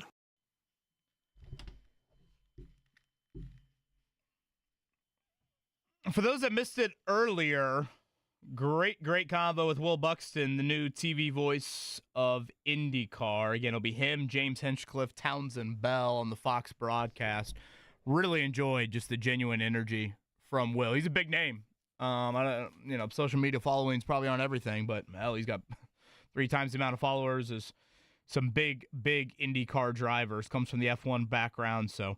Will Buxton, that'll be up on the podcast. Rick Carlisle shared some Paris thoughts with us earlier. Andy teased Bernard Pollard, former Purdue DB, of course. The hard-hitting Bernard Pollard going to join us in a few. Lou Anarumo coached him for a while there at Purdue, so we'll talk with Bernard about the new defensive coordinator. And Michael Grady in an hour. MG on the call, ESPN for Pacers and Spurs over in Paris. That wasn't too bad. He got to go over there and call just one game, right? You think that was worth it? Would they send him over there? Because NBA TV I'm kind of surprised they did. Thursday game. I think it was smart. I mean, it's awesome. I get that obviously finances are on that, but I thought there was a big difference between the ESPN broadcast and like the FanDuel broadcast they did from St. Louis. I felt like at times it was like, we didn't get like the usual assistant coach interview we usually get, which I really enjoy with Jeremiah Johnson. It felt like a little bit of a COVID crowd mic. And again, I know all that stuff's out of your control and finances are different for the old mothership of ESPN. Well, it's too bad. I mean, I wanted Daenerys to get over there and buy his beret and, hang out with Eddie White and have a good time. See Obi Toppin get engaged. A lot happened. I feel bad those guys missed it. Come on. I can't see Daenerys rocking the beret. I can see Quinn Buckner rocking the beret. Oh, I could see that being the case. JJ? Do they sell berets in Peru? I think JJ be just good wearing it. I think you can pull it off. I think you can pull it off. By the way, 3 other times yesterday, I turn on my TV, I open Twitter, and what do I see? WeGrowHairIndy.com. I see the mug, the hairline of Kevin Bowen. I've actually learned more about your hairline in the last 2 weeks than I did the previous year plus that I've spent with you because you wore a hat every time I saw you in the studio.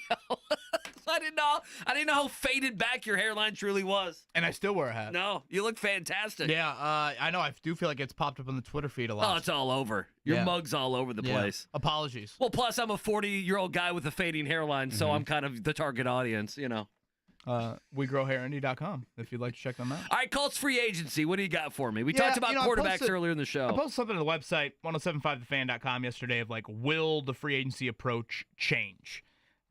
And look, I get that there are a lot of people that simply look at Chris Ballard right now and say, hey, I'm not believing anything that he says. His words are his words. 8 years of action tell me a whole lot of other things on that end, and that's totally fine. I get that some people have that. I wanted to make sure that we went into what was it now, 2 weeks ago, that press conference with a little bit more of a, all right, do things sound differently on defense, free agency, or the draft? I thought the defensive general tone was this, Andy. We need to be a little bit more aggressive, okay? I would argue you couldn't get much lower in the aggression meter, but I think Gus Bradley to Lou Anarumo is an uptick in a little bit more blitzing, a little bit more man coverage. Nothing extreme, but a little bit more. I thought his free agency words were different. Nathan tweeted at me and said this.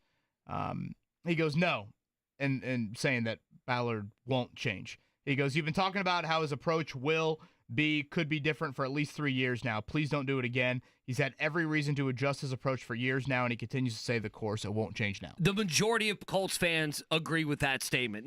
98% agree with Nathan. And I asked something along the lines of, hey, do you feel like your roster building approach needs to change? I've probably asked that annually in the season-ending press conference. And his answer typically would be this.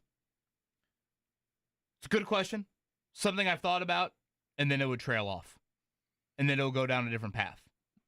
And it wouldn't have much meat really on that bone.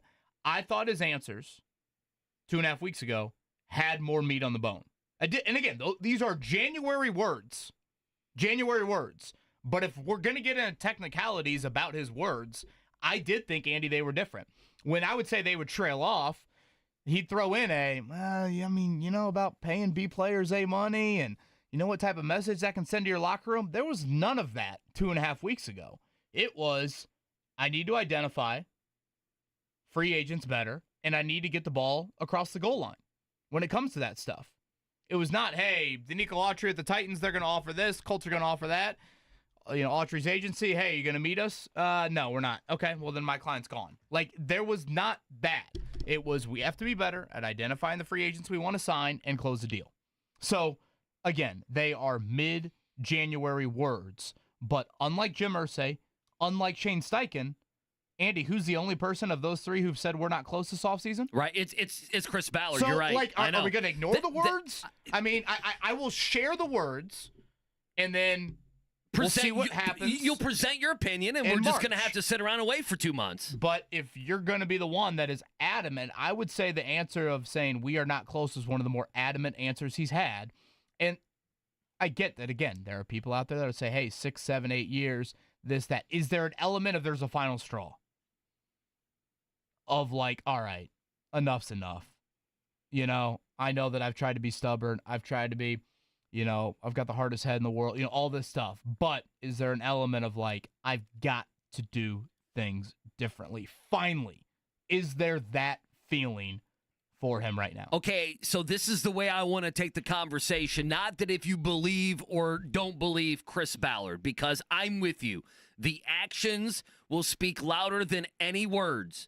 And Chris Ballard can say anything he wants at any press setting, and we can sit here and we can like it, we can dislike it, but it means very little. I appreciate that he did an hour press conference. I wish Irsay would meet with the media. We've talked about all those things. I think the underlying frustration is what you're talking about.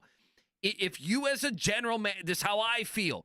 If you as a general manager have to go kicking and screaming, and we are now at the very end where you've been humiliated as a franchise, and now you'll dive in and do something a little bit different now that we're kind of in scramble self-preservation mode.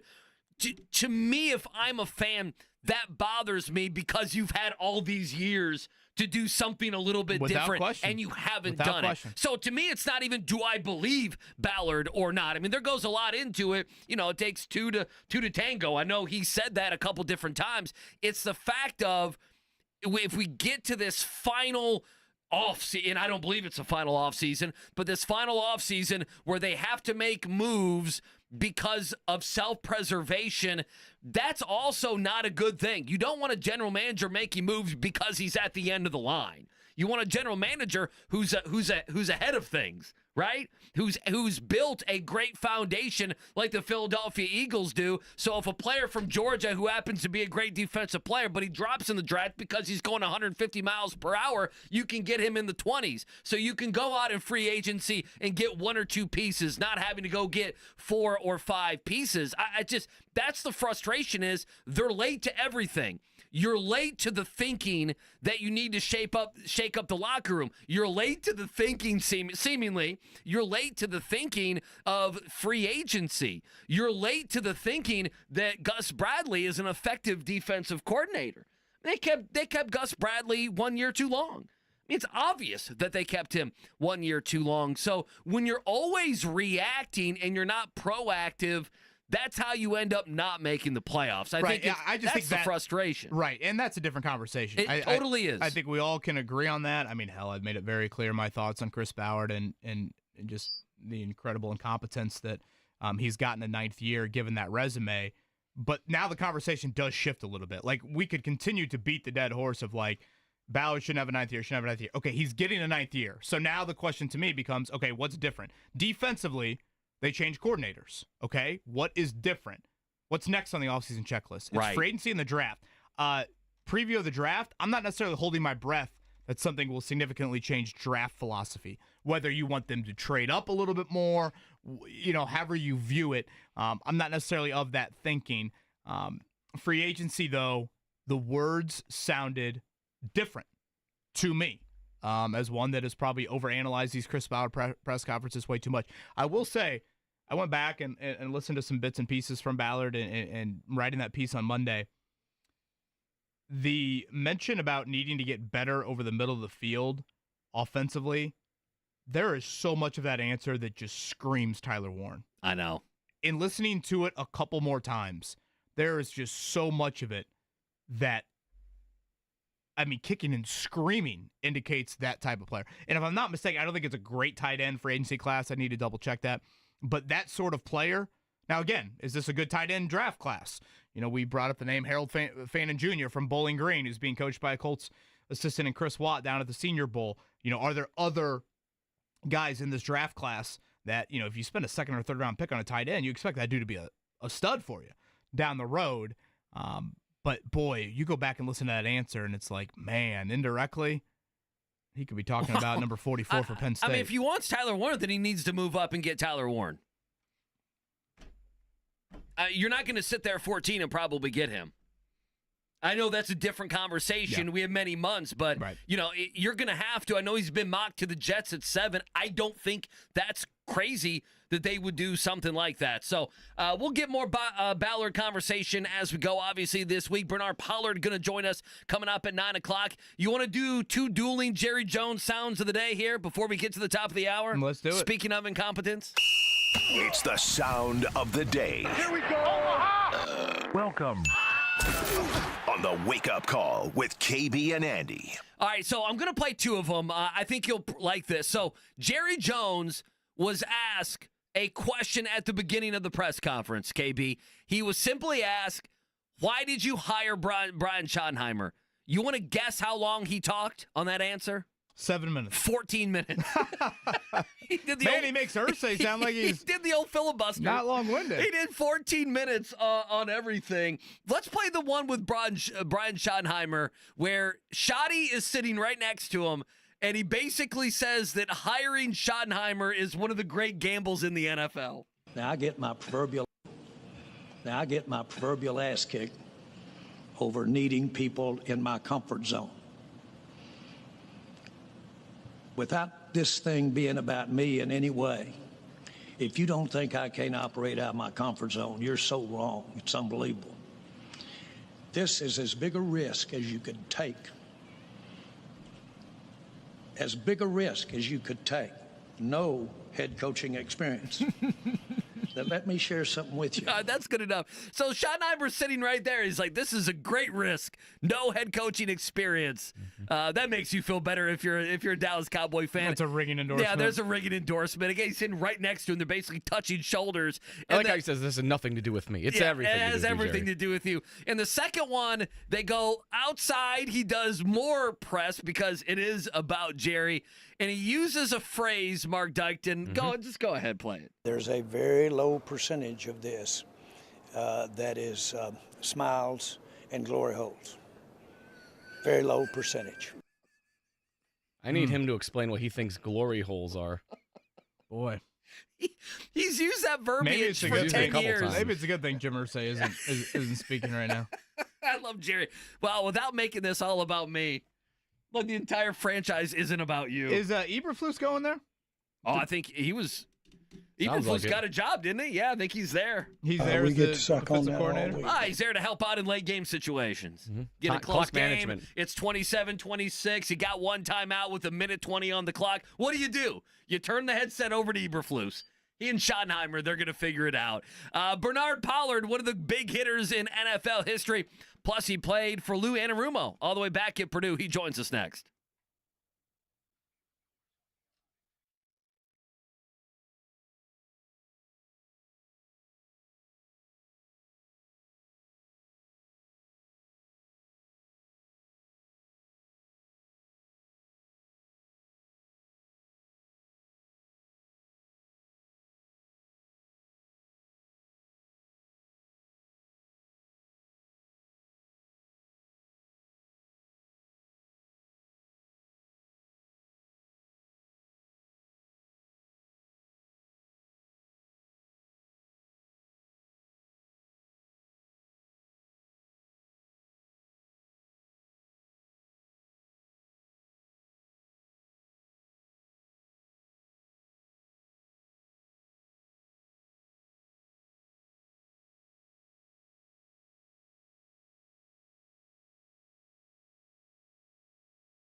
It's the Wake Up Call with KB and Andy on 93.5 and 107.5. The Fan.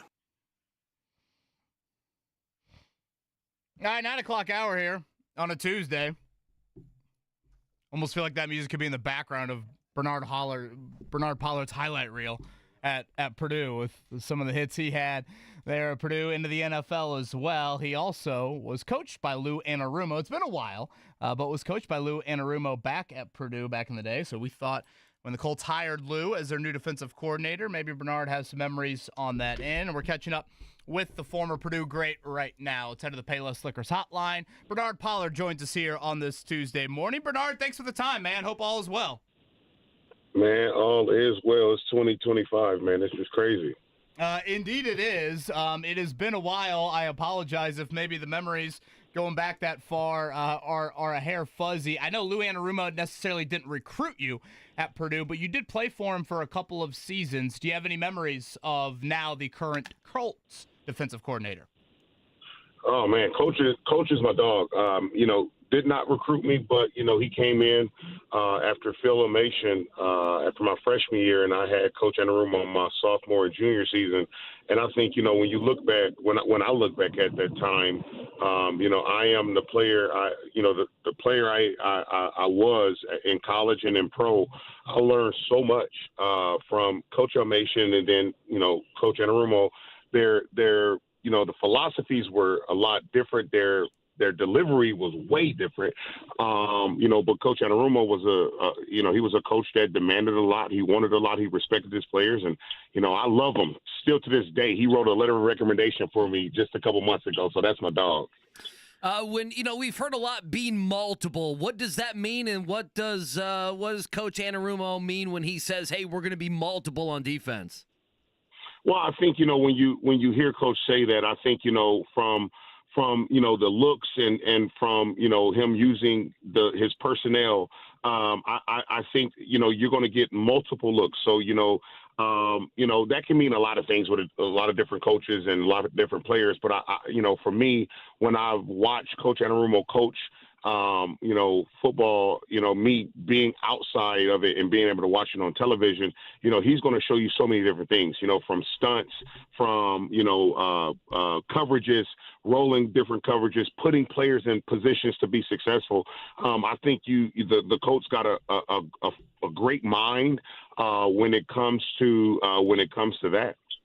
The Fort Wayne native, the Purdue product, certainly Boiler fans remember him quite well. Bernard Pollard had a hell of an NFL run as well. He's with us here on the Payless Liquors hotline. One more on the Anarumo front from me, Bernard. You mentioned his delivery was a little different from the previous position coach that he had. Could you explain a little bit on what you recall about the delivery, maybe the coaching style on the field of Anarumo? Well, man, with Coach Elmation, Phil Elmation, my freshman year, I was cussed out every single day before the game, during the game, after the game.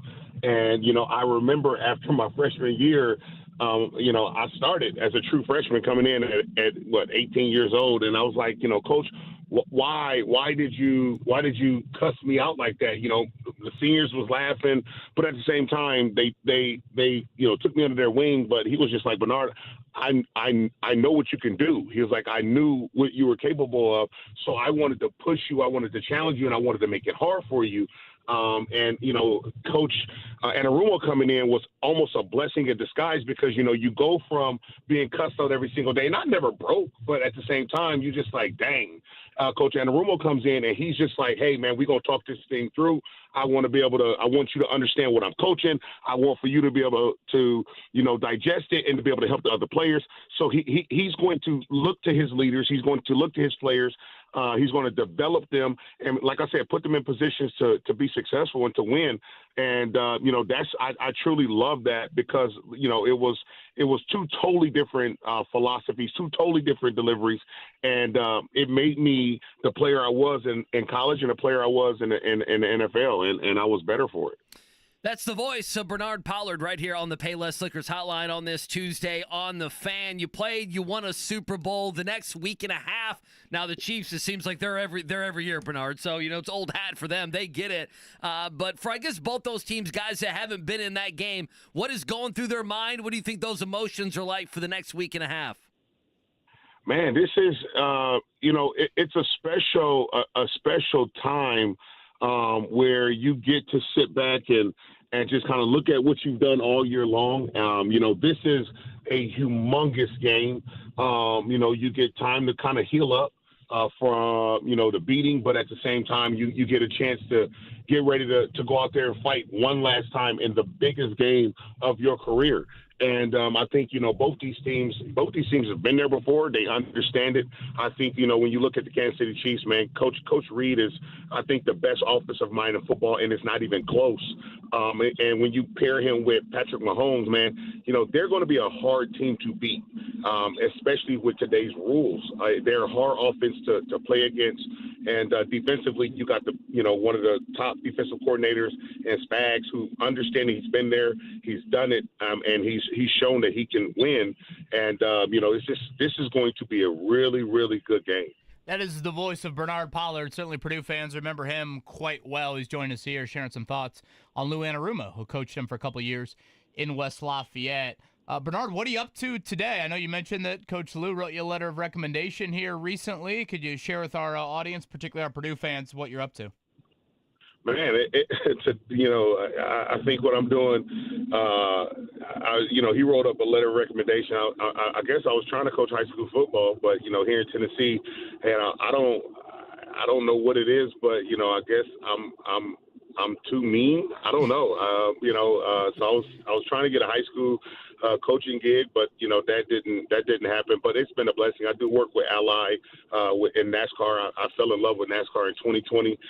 So I'll be at the Daytona 500. So I like I said, I do work with Ally, who covers the 48 car. Alex Bowman is the driver. I train and consult DBs from college and pro. I train DBs from grade school all the way to pro. And and I'm a photographer. I've always been taught the more you can do, the better off you are. So I'm a man of I wear many hats, and I'm just loving life, man. I'm truly blessed, and I thank God every single day to be able to spend time with my family, to be able to kick it with my kids and my wife, and to be on a good side. Being able to talk to you about the memories at Purdue. A lot of guys can't do that. But it's just truly been a blessing to be where I am and be where I am today, man. So yeah. Well, that's a little bit of everything right there. Bernard Pollard having a great time down there in Tennessee. I guess last one from me, Bernard, and you mentioned, I don't know if you were going down this path, but you mentioned the Kansas City offense with today's rules. I think of your style, and I think of how the game is officiated in the NFL. I'm just super curious how it will continue to evolve. I think defenders have such a difficult time in just how the game is called and how the hit zone or the target zone, however you want to describe it, changes in an instant. And I feel like it's just becoming harder and harder for defensive players to play in the league. How do you observe how the game is officiated from a defensive back in particular in regards to how that whistle is? I think for me, and if I'm being 100% honest, man, I can't stand it. To be able to sit down and watch a game, I can only get through a couple minutes simply because they're making it so hard. And the rules committee, the NFL, they know what they're doing.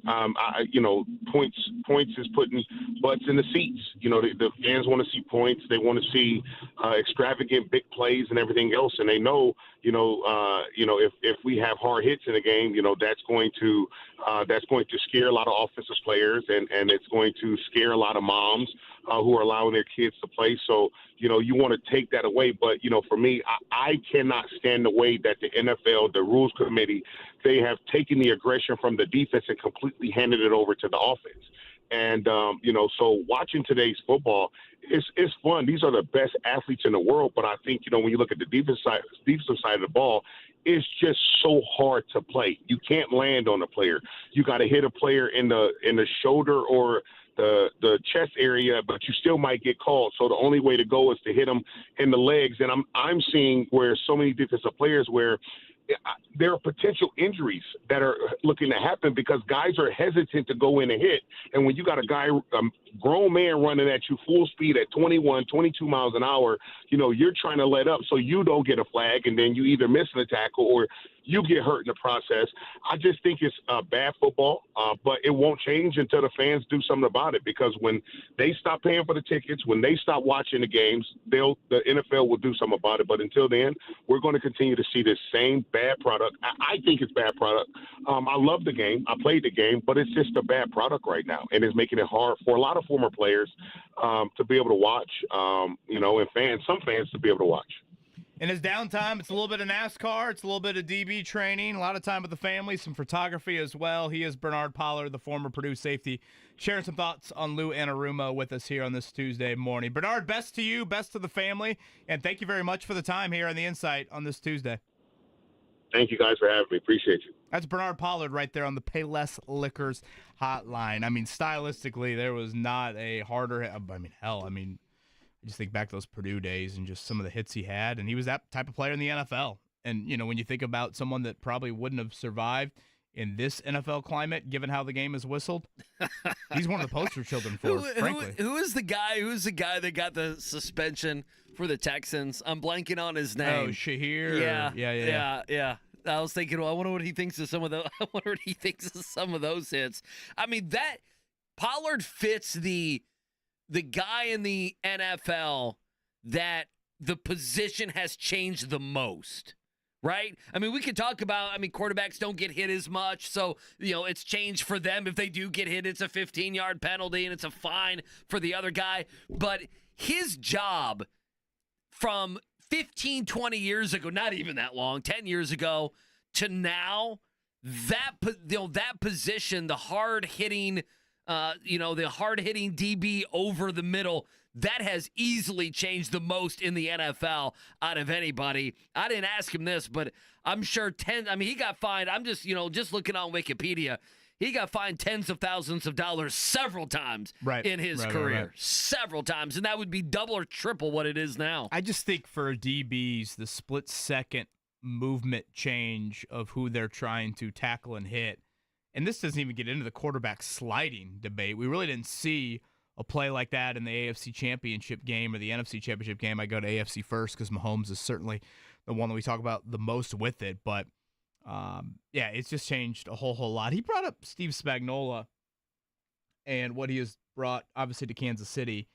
Zach Kiefer, who we had on last week, he was at the Chiefs-Bills AFC title game. He wrote a great piece on kind of the locker room reaction to the 4th and 5 blitz, and basically said Chiefs defenders were telling him that it was something they hadn't called all game. The thought was you blitz opposite Chris Jones, right? Because Buffalo will slide the protection towards Chris Jones. And if you go back and watch that play, Zach points out, say what you will about Tony Romo, more often than not, he is spot on in predicting pre-snap what's about to happen. He predicts pre-snap Josh Allen's going to have time. He doesn't see that blitz at all. He missed it. And Buffalo's offensive linemen were talking after the game. They said what Spagnuolo was doing a whole lot on Sunday was he would show the heavy blitz look, which if you look at it pre-snap, there are a lot of guys at the line of scrimmage, but then he would fall out of that. Okay, here we are showing pressure, but then we're going to back out of it. And, the Bills' offensive linemen were kind of saying, obviously, hindsight's 20/20, but it was almost like he set that up all game. He set up this look all game long, knowing and thinking, hey, it's Bills Chiefs. It's Josh Allen, Patrick Mahomes. There's going to be a 4th and 5. There's going to be a 3rd and 8. I need to make sure that I have the one call I haven't shown all game long. Sure enough, he brings it out of the 2-minute warning. The rest is history. Like that type of overall thought, Andy, that's what I get into Lou Anarumo of saying, when you face these quarterbacks, you've got to keep the picture changing.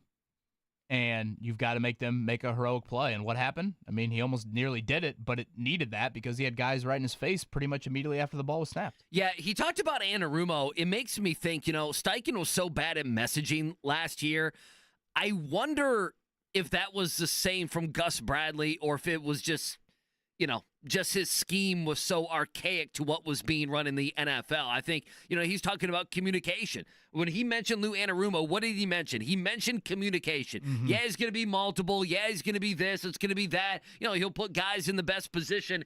But he talked about communication. And I think if you go back to last year, don't you feel like that was probably one of the biggest issues that this football team had? I mean, it sure felt that way. Messaging, no doubt, to the media from Steichen was that way, but with all the Anthony Richardson stuff, so I found that to be fairly interesting as well. And then, he mentioned Spags. Spags, to me, is a Hall of Famer. I truly believe that. I know it was a disaster with the St. Louis Rams at that time, his only time as a head coach. I think he had a couple games when the Giants fired I'm blanking on. It might have been even Tom Coughlin. I'm forgetting that Spags, he filled in for a couple games, so he hasn't been much of a head coach. But if you told me the Rams, or am I imagining? No, it was. He was head coach for the Rams for a year, maybe two, and it was a disaster. Yeah. And that's fine. He's not a head coach, but he is, for my money, the best defensive coordinator ever. When I say that, I don't think that is hyperbole. I don't think that's a hot take to say, for my money. And then he mentioned Andy Reid as well. When you talk of offensive minds, and the reason I bring that up is, to me, this is the great mystery of the Super Bowl in a week and a half, is I think the Eagles had the better roster. If you ask me who's got more talent, who's got the roster, to me it's the Eagles. And I don't want to say it's not close because, Chris Jones and you still have, obviously, Pat Mahomes and others there. To me, the Eagles have the best roster, but the Chiefs by far have the best coaching, do they not? I mean, Spags and Andy Reid. Does it get better? And I know Vic Fangio being there, in Philly has changed things, and I shouldn't short Nick Sirianni in any sort of way. I mean, the guy's like 48-20 with a couple Super Bowl appearances now, but you just feel like Andy Reid and Spags, if games come down to 3 plays, they know what the hell they're doing on those 3 plays. And to me, that's the biggest question mark I probably have. It's early to do Super Bowl talk, but if you ask me, hey, Andy, what's the thing you can't figure out going into this game? It's in those 2, 3, 4, 5 plays, Spags and Andy Reid, are they going to outcoach the Eagles because the Chiefs outcoached the Buffalo Bills last weekend? We played some Jerry Jones audio earlier. I saw a stat. The Eagles have been to 4 Super Bowls and 8 NFC title games since the Cowboys have been to either. I did see. I mean, think about that. Listen, I know. Did you see any? We get to suck on that all Did week. you see any of the videos? Your biggest rival. Listen, 4 Super Bowls, 8. Did you see NFC there were a games. group of Washington fans that, were hanging out outside the stadium, and they did get a good 20 seconds of them chanting "Cowboys suck" together in unison, the Eagles and Washington Commander now fans. That's a rivalry. I like that. Bridging gaps. That's a rivalry. And then there were 2 guys, and this is why I would never go to Philadelphia for a game. There were 2 guys that looked just like us walking out of the stadium, and they had their Washington gear on. And, dude, this guy followed them for like 3 minutes when they were walking out of the stadium. Like, dudes were taking their hats. They were in their face. Women were flipping the middle finger at them. And you can't do anything. What are you going to do? You going to fight everybody? Did you see the Ryan Day fan video, the Michigan fan? No. Oh, yeah, I saw that. Oh, I did not see this. Like Ryan Day's, what, Mark? Like going into a restaurant, Oh, it looks yeah. like? Looks like he's going to like a St. Elmo's type of Yeah, it looks place. like he's going to a nice restaurant. Fan comes up, asks him for a selfie, on the street. Ryan Day, very pleasant, I guess. Sure. I have it. You want me to play it? Oh, boy. He obliges. I mean, seeing the kid's reaction really and I say kid, he's what, probably college age? Oh, yeah. But hopefully the audio comes through on this. Go Blue, baby. 4-0. 4-0. Let's go, Blue, baby. And I mean, he just looks like college kid will be absolutely blacked out 5 nights this week. You just want to punch in the face.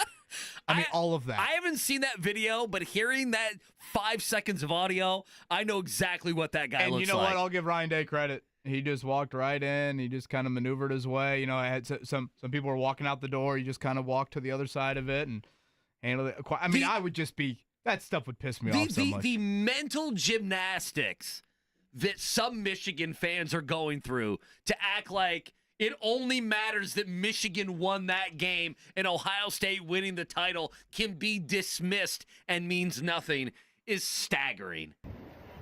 Go Blue, baby. 4-0. 4-0. Let's go, Blue, baby.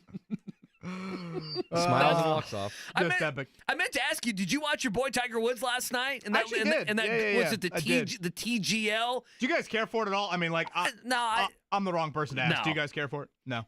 I mean, it's fine. I watched it the first week, and then I kind of forgot it's on. I forgot it was on last night, but this morning, SportsCenter is obviously pumping it up because it's an ESPN thing. They had Tiger and Rory on with Scott Van Pelt. I think ESPN's a tad over the top and how much they are trying to promote it. Like, and I obviously am saying that as a heavily biased golf fan, but I'm like, all right, let's not act like Tiger slammed the ball down on the green after he made one. Look at that. I mean, it's Monday at 7 o'clock. Like, what else am I going to watch?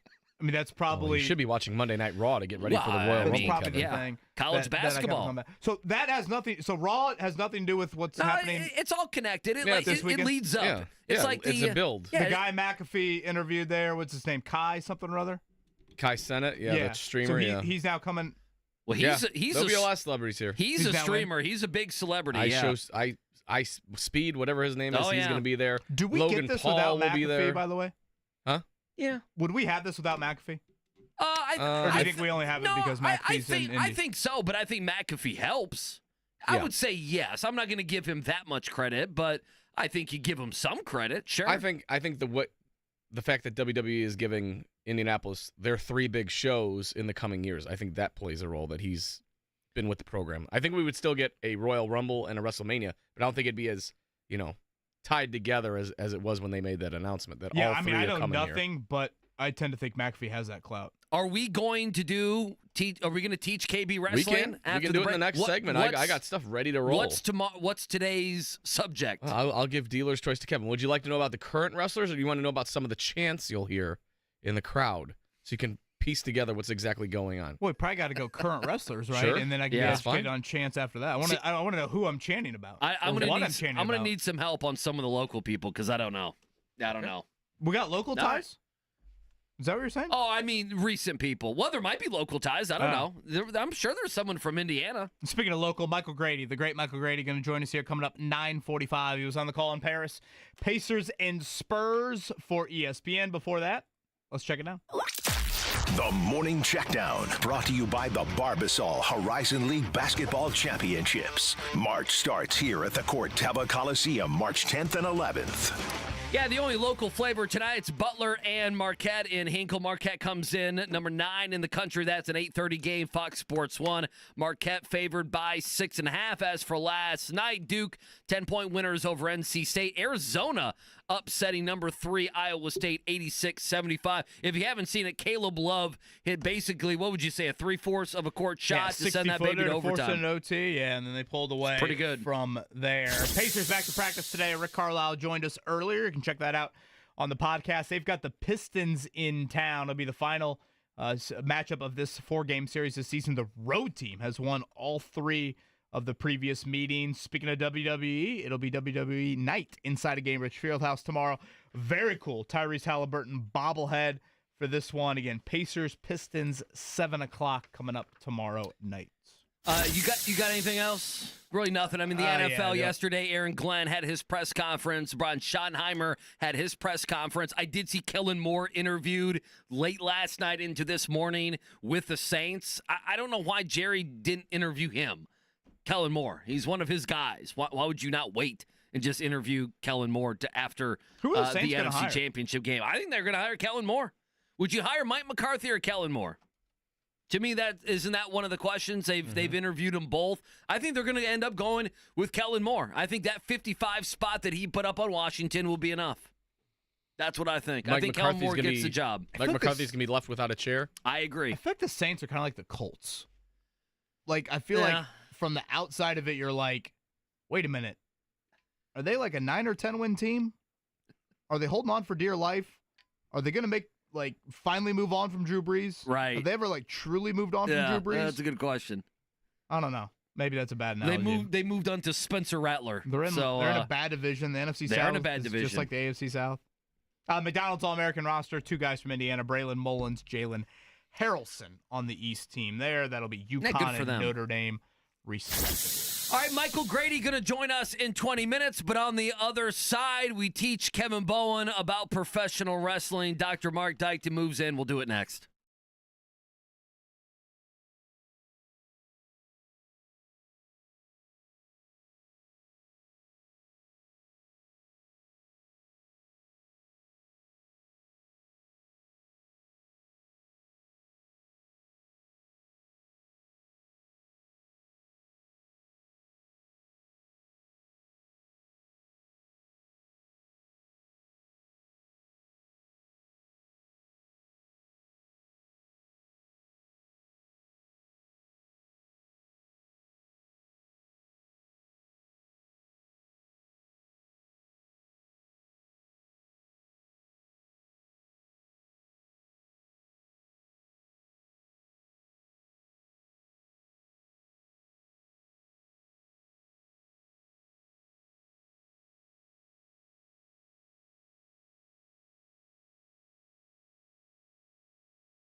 It's the Wake Up Call with KB and Andy on 93.5 and 107.5. The Fan.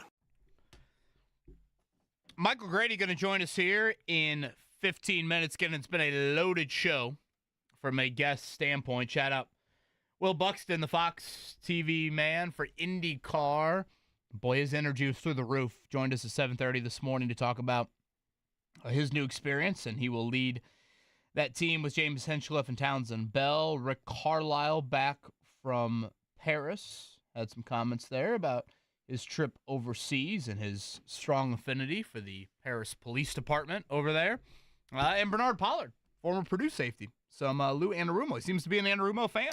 He does. I mean, he gave him credit for the player that he was at Purdue and the player he was in the NFL. He said Lou Anarumo had a good start to that. So that's a good thing. I thought Pollard was fantastic. I had no idea. You know, I'd not heard an interview with Bernard Pollard in many years. Same. I thought he's fantastic. Same. I'm looking at these ticket prices for SmackDown coming up Friday night. Okay. Inside of Gainbridge Fieldhouse. Royal Rumble coming up Saturday inside of Lucas Oil.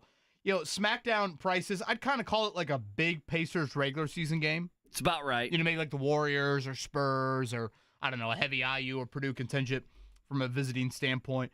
The Rumble ticket prices, damn. Oh, yeah. I mean, these are like a... Good Lord. These ain't no joke. Of course, it's been a while since I remember this happening inside of Lucas Oil Stadium, but it feels like a Colts playoff game. Yeah. There's kids seriously. around here saying, what do those feel like, Kevin Bowen? Yeah, Yeah. it's triple digits for nosebleeds. Oh, yeah. I mean, you have floor seats, which I know obviously you don't get that in the NFL. That's Give a kidney for those. That's throwing a comma on it. But yeah, as Mark said, upper deck, I mean, $160. All right, so here's my thoughts, and I'm not one to tell people how to spend money, okay? But if you go and you look at like the 600 level section, the 600 level section is going to run you right around $200, and some are more than that. I want to be clear. Some are $282, $275, but roughly you can get in the door for roughly $200. I don't know about you, Mark, and again, I'm not telling people how to spend their money, but there are floor seats I'm looking at right now that are together. Like the second section of the floor seat, which I think is section T, those are like $500. There's floor seats that are like $400. Again, I'm not telling people how to spend their money. I'd almost spend a couple $100 more and get the floor seat, which is going to be so much better than sitting in section 600. But again, you guys are right. This is an expensive ticket. Now, the You're not stage getting in is for free. a little elevated, right? So the floor seat, are you looking up a little bit? Not at the ring, but out of the entrance ramp, you probably will be. Yeah, probably. Yeah, I mean, you don't have to worry about there being tall people in front of you. I mean, it's going to be a floor seat, but to me, you're right on the action compared to sitting higher. Again, you're gonna spend a couple $100 more money, but how many times is the Royal Rumble going to be in Indianapolis at Lucas Oil? That's the other side. And they did clarify on Monday Night Raw last night, the show does start at 6 o'clock. So it is an earlier start time, which means, I know some people said their tickets say 5:30. I'm guessing they might be like a match that is not on the main card that might go, but I assume doors are going to open around 4 o'clock. Because you can't have like 60+ thousand people just walking in an hour before the show starts. So I would have to imagine that, Boy, be ready to get there for a couple hours downtown's going to be a zoo. Again, you got Pacers tipping at 5 as well there coming up. And again, this is the big deal for John Cena. Is that correct? This is his farewell, his last Royal Rumble, probably his last stop in Indianapolis because he's hanging up the boots at the end of the year. How old is he? He's in his 40s. Is he? Yeah. I know. And he's just like, I don't want to keep doing this. I don't want to be in my 50s and coming back. This is it. I will do one more full-time run, and then I'm done. And then he's done. Does he still wrestle in the jean shorts? Oh, yeah, of course. You you got to respect the brand. You have any jean shorts over there, KB? Yeah, I've worn to the 500 once. That checks out. That's the place where you would wear them, yeah. But I feel like I probably haven't done that since I was like 23. You know what? This year in May, we need to find, for Carb Day, we need to find some jean shorts. I want cutoff shorts for Kevin. To wear. I think I did cut them. I mean, how else do you get them to be jean shorts? I guess you could buy them as jean shorts. Oh, you can buy jean shorts. Yeah, but I want them I wanted them like, what's it, frail? Oh, yeah, frayed. Frayed. Frayed. Yeah, that's what I wanted there. All right, Mark, what's my education all right, today? so let's go. Let's teach KB some wrestling. All right, we're gonna talk today about the current state of WWE. Okay, so that theme song right there is none other than Triple H, a.k.a. Paul Levesque. He is currently basically the new Vince McMahon of WWE. You know who he's married to, by the way, KB? No. He's married to Stephanie McMahon. That's Vince McMahon's daughter. Are they still married? Yes, they are. They have children. I need to watch the love Vince Stephanie McMahon McMahon. documentary. Did you watch it? No, I said You need to watch it. I still need haven't to seen this it. week. Yeah, get in the zone. I've heard good things. So Who's Dick the Bruiser? Oh, yeah. You're going to learn all about that. Okay. All right. He's cousins with Val Venus. No, not really. So anyway, the current crop of WWE superstars that you will see on Friday and Saturday. Paul Levesque is basically the new Vince McMahon. He runs the show. He runs all the remotes and everything like that. He is led by Cody Rhodes, who is the real-life son of the American Dream, Dusty Rhodes, R.I.P., but he's currently the undisputed WWE champion. Cody's he big, is, right? Huh? Cody's big. Oh, yeah. We had him in this very studio a few years ago. What relationship is he to Goldust? He is his real-life brother. Okay, that's what I thought. Who is in AEW, which is a competing country. You should look up. You should look up Goldust. Oh, he was also wild. Some interesting things. He was there also on wild. YouTube. So he is basically the Stone Cold Steve Austin or the John Cena of 2025. He's held the title for almost a full year. He won it back at WrestleMania against Roman Reigns. Roman Reigns, another big name guy who's expected to be one of the final four in the Royal Rumble. He held the title for almost 4 years in a row. He was that awesome. So he is a little faction called he's the original tribal chief. They are real life cousins and everything like that. There's the Usos. There is Tama Tonga and all these other guys. They are real life cousins in real life, and Roman Reigns' real life cousin in real life is none other than Dwayne The Rock Johnson. Look at that. So there are some tie-ins. There are some multi-generational talents here. He will be in the Royal Rumble match at some point. Other guys, Gunther, who is the world heavyweight champion, he does not currently have a match on the card. He could, I guess, show up in the Royal Rumble, but normally champions do not appear. For the ladies, Rhea Ripley. Woo! Good Lord. She is a big woman, but she is incredible. She's the women's world champion. Are you allowed to say that? No, I mean, like, she's muscular. Like, she'll break you in half. Got it. She's incredible, though. I was nervous there. No, not size-wise, but just muscular-wise. She's incredible. The theme song you're currently hearing right now is Becky Lynch. She is currently not in WWE. She's been sidelined. She's married to somebody, right? She's married to Seth freaking Rollins. Also in real life, he is currently on the roster. He's going to be in the Royal Rumble itself. Becky Lynch expected to make her return to WWE at the Royal Rumble. So that would be a big pop, as they say, a big crowd reaction. These are some wrestling terms, Kevin, that you will hear if Becky Lynch's music hits. And again, we've got 30 people in the 30 Rumble. men and 30 women, 2 different matches, yes. Oh, geez, we got 60 combined? Yeah. Man, how long is this thing? So there's a reason why there's four. There's a reason why there's 4 it's only matches. an hour? We got 60 people? No. Each one's going to take at least an hour. Yeah, probably. So you'll go through 30 people in an hour? Roughly, yeah. It's about an hour 10, roughly. That's why there's only 4 matches on the card, because each Royal Rumble match will exceed 60 minutes. That's why there's only 2 other matches there. So buckle up. But like I said, the Royal Rumble is my favorite event. It's because you never know who exactly is going to come through the curtain when the countdown gets to 0. We've got some other guys. Like I said, there's John Cena making his farewell match, farewell Royal Rumble at Indianapolis. So will Cena is a big be deal. last, or is that like too Hollywoody? So the 30 men and women are randomized. You never know when they're coming out. So there's a chance he could be number 1 or number 2. There's a chance he could be 30th. It's the luck of the draw. Do you have a guess?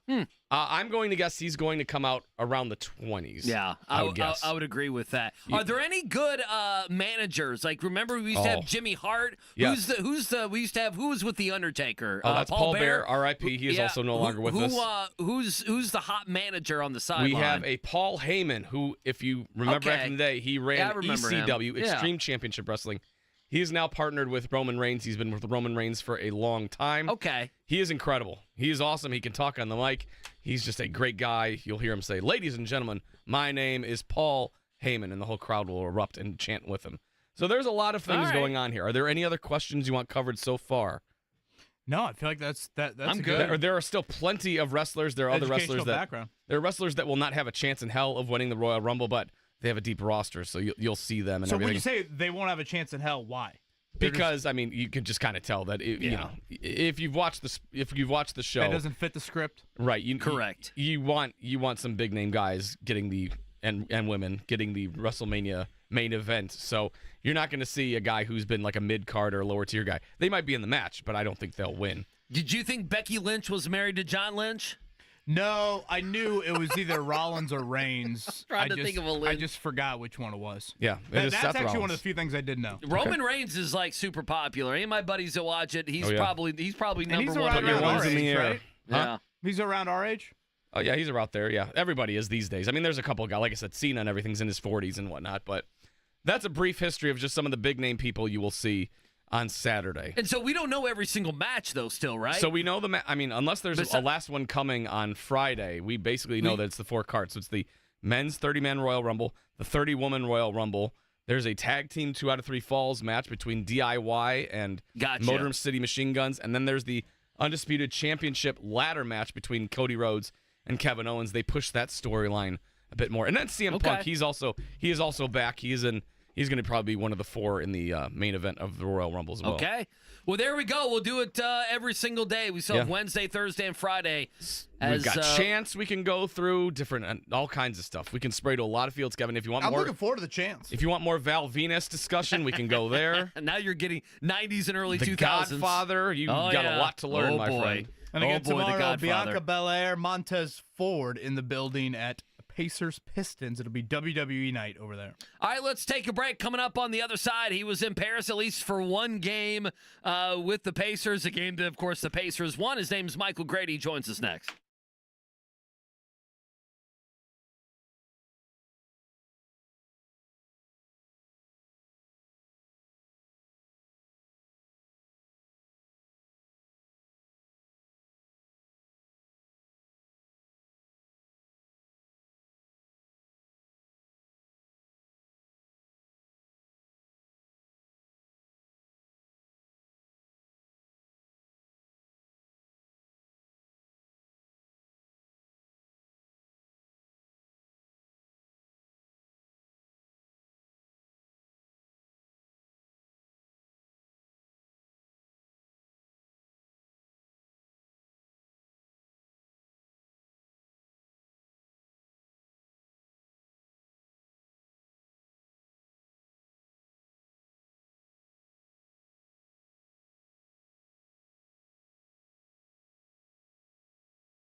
It's the Wake Up Call with KB and Andy on 93.5 and 107.5. The Fan.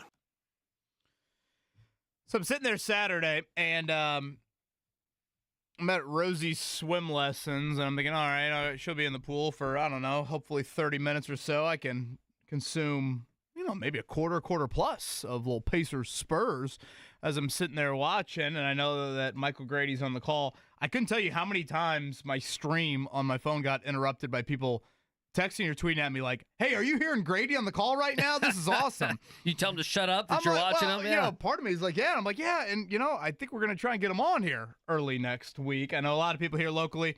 We're very, very happy for a very deserved individual, and he joins us right now, Michael Grady, on the Payless Liquors hotline. MG, congrats on the Paris game, and how's life, man? Going well. Catching up on rest is already back in the swing of things, but really cool experience. Not just to be able to be a part of calling the NBA Global Games, but for it to feature Indiana as one of the teams in the game. And it was Wemby's homecoming and coming back to Paris, and all the pomp and circumstances surrounding that. But for me personally, it was just really cool to see so many familiar faces and being a part of calling a Pacers game on a national level. Really, really enjoyed it. Obviously, you're doing more and more on the national stage. We saw the announcement earlier this year. I know TNT here in recent years. How did this particular one come about for you, in that you were going over there to call, obviously the Pacers, but call any game overseas? We're just on a roster, and I have a game requirement with ESPN this season, and so it's just a matter of when they pull you out of the bullpen.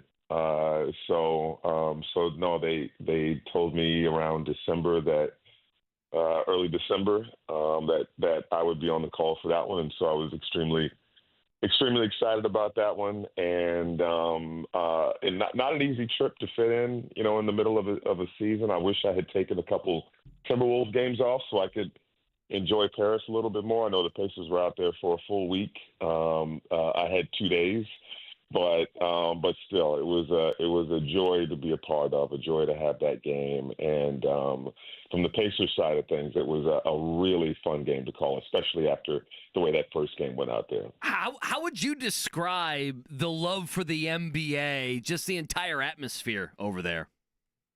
Yeah, it was, France, obviously, they finished runner-up in the Summer Olympics. They won the silver medal, of course. There were, the top two picks in the NBA draft were from France, Zachary Rissachet and Alex Sarr. 3 of the top 6 picks are from France. And you have this phenomenon, this 7-4 phenomenon in Victor Wembanyama, who is basically returning home. There was electricity there. It was Paris Fashion Week was also going on at the same time, and so it was almost like a crossover kind of thing with basketball and fashion, and so many different people were coming out to the games, and so the atmosphere felt like it was an all-star game, not necessarily the intensity of like a playoff game or anything like that, but just celebrating basketball, celebrating its growth and popularity over the years, and the fact that it's really not going away. It's that energy, that excitement is not going to dissipate anytime soon. And that was really cool to be a part of. And so as much as it was a Wemby-centered kind of thing, given his trajectory and how amazing he already is as a basketball player, I saw so much blue and gold out there, which I thought was really cool as well. So, no, it was fascinating to be a part of. I know the games are going to Munich next year, but I can't imagine it'll be long before they're returning to Paris, France. That voice needs no introduction in this city. That is Michael Grady, of course, the pride of Warren Central, with us here on the Payless Liquors hotline. He called Pacers Spurs over in Paris on Saturday. MG, I don't know if I've ever asked you this, and one, I don't even know where I necessarily heard the story, but do you recall, and this probably would have been over a decade ago, a WNBA Finals game? I would assume you would have been on PA over there, and like someone spilled coffee or a drink right before player introductions, and it was pure chaos on scorer's table row. Do you remember any of this? Vaguely, but it's funny. It's a story that Dean Hevelin, who still runs the game ops with the Pacers, he tells almost every time I see him, and I don't understand. I can't remember what transpired or what happened. I'm not a coffee drinker. I don't know if it was his cup or someone else's cup. But, yeah, I guess player intros are getting ready to take place, and coffee was spilled. And we not only have electrical equipment there at the scorer's table, but all of my sheets that I'm reading off of is right there at the scorer's table as well. So sheer chaos, and it had to get it together because the cool thing about the WNBA Finals is that they put the player introductions live on television. And so it's not as if just everybody in the arena is aware of, okay, what's the delay here? What the hell is going on? There's chaos right now. No, it was a national audience. As my good friend Dean Hevelin texts me right now and says it was tea, and that was definitely mine. That was definitely my tea. So yeah. So no, I messed up with that situation. That story doesn't stick out to me as much, it's a hilarious story as opposed to two other stories that stood out during my time doing the Fever and Pacers PA. One time, I saw the Pacers. I saw, who was it, Frank Vogel. I saw a number of guys. They showed up to a Fever game, and it was a big Fever game too. And so I remember shaking hands with maybe George Hill was there, Frank Vogel was there, and so I'm seeing all these Pacers guys just before a Fever game.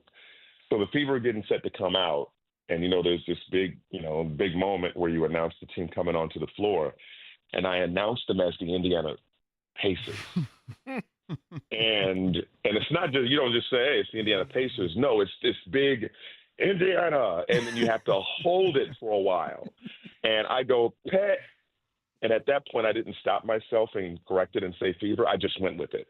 And I just remember Tamika Catchings and Katie Douglas giving me the most disgusting look. And I was like, I'm sorry. My mind was not in the right place. The other one was we were announcing that Michael Bublé was coming to the Fieldhouse for a concert. And I didn't know who the hell Bublé was. And so I said, Michael Bubble is coming to town real soon. So that's that great. one, those are the top two that stand out for my gaffes. You offended every mom in Carmel with the Michael Bublé comment right there. The other one I was gonna the other one I was gonna ask you about, and again, I've heard this secondhand, third hand, probably at this point. And I don't know if it's your current agent or maybe who it was, but did an agent recognize you listening to the radio station that was in town for the combine? Is that a true story? And that's I don't know how you maybe got your initial kick into the national landscape. Yes. So this story I tell it often, and there is for those who are trying to climb and have aspirations of getting into media, and I talk to a lot of folks about this. There are so many different paths to getting where you desire and where you want to go. And one thing that is a constant is you have to put in the work. You have to put in the work, and there are sacrifices that come with that. You have God-given talent, and then on top of that, you have to put in the work day in and day out. It's one of those non-negotiables. On top of that, sometimes luck enters the chat. And in this case, I went to IUPUI to take classes after I left Vincennes University, and had a good time. I didn't finish, but I had a good stretch, good classes. It was just that my work with WIBC was interfering with classwork. So I was like, well, this is what I want to do, so I'll just focus on WIBC. Nevertheless, the Final Four was in town, Kev, and one of my college professors decided to take advantage of the surge pricing during that time because so many people are in downtown Indianapolis. So he decided to drive for Uber. And so he taking advantage of the Uber surge prices. I'm just going to make some money this weekend and going to drive. And he picked up a guy who was a talent agent.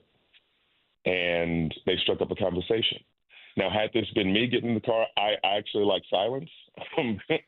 But they struck up a conversation. And if he had my mentality, I wouldn't be here right now. But nevertheless, they started talking, and he mentioned that he was a talent agent.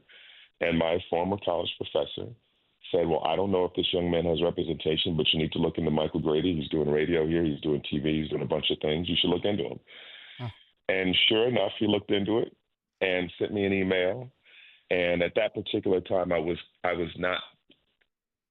had always wanted to do things on a national stage, but I was very comfortable with what I was doing in Indianapolis. And so I held him off for about 6 months. And then about 6 months later, I reached out to him, flew out to New York to meet him and his staff. And it all worked out from there. I met with ESPN shortly after that, met with Fox. It wasn't the right fit at the time. And then, sure enough, the opportunity to be a sideline reporter in New York came along with the Brooklyn Nets. And it was the opportunity that I really desired, to be on television. I had wanted to be on television and calling games ultimately. And so it worked out. Brooklyn Nets sideline reporter. And then they knew that I wanted to get into some play-by-play. And so I started doing a little bit of play-by-play during the pandemic. And it led to a little bit more play-by-play, NBA TV. And then the Minnesota Timberwolves came calling, and now I'm in year 3 with the Minnesota Timberwolves and year 1 with ESPN. But if it wasn't for my college professor deciding to take up Uber for the weekend of the Final Four, I would potentially be in a different place. I'd still be in media, but I would potentially be in a different place. It's a hell of a story. It's a great story. Hell of a story. I'm a firm believer you story. create your own luck, and you certainly created that for yourself, that opportunity. That is quite amazing. March 24th, MG and the T-Wolves will be inside of Gainbridge Fieldhouse. That'll be their one visit here for T-Wolves and Pacers this season. Great work on Saturday. I love listening to it. It was a fun experience for me. I think I speak for a lot of people in that. Congrats, MG. Safe travels throughout this NBA season, and hopefully we'll see you over at the Fieldhouse in a couple months. I look forward to it. Indy is still home, and I can't wait to get back in March. I appreciate you guys. You guys know that voice. That is the great Michael Grady right there on the Payless Liquors hotline. Yeah, fun show today. What a way to end the show. Loaded. It's a quick one today. Yeah, again, you miss anything, check out the podcast center, 1075thefan.com. We, of course, had Bernard Pollard on as well. Rick Carlisle, his normal Tuesday spot. And Will Buxton, we had the new voice of IndyCar there with Fox Sports. So a busy day today. How do we beat that tomorrow? I was going to say, that sure was a we're gonna loaded be able one. to. The podcast will be a must-download with all those guests. So check it out. Everyone have a good afternoon. Jake and Jimmy. Jimmy's back, right? I think I heard that today. So Jake and Jimmy at noon. JMV at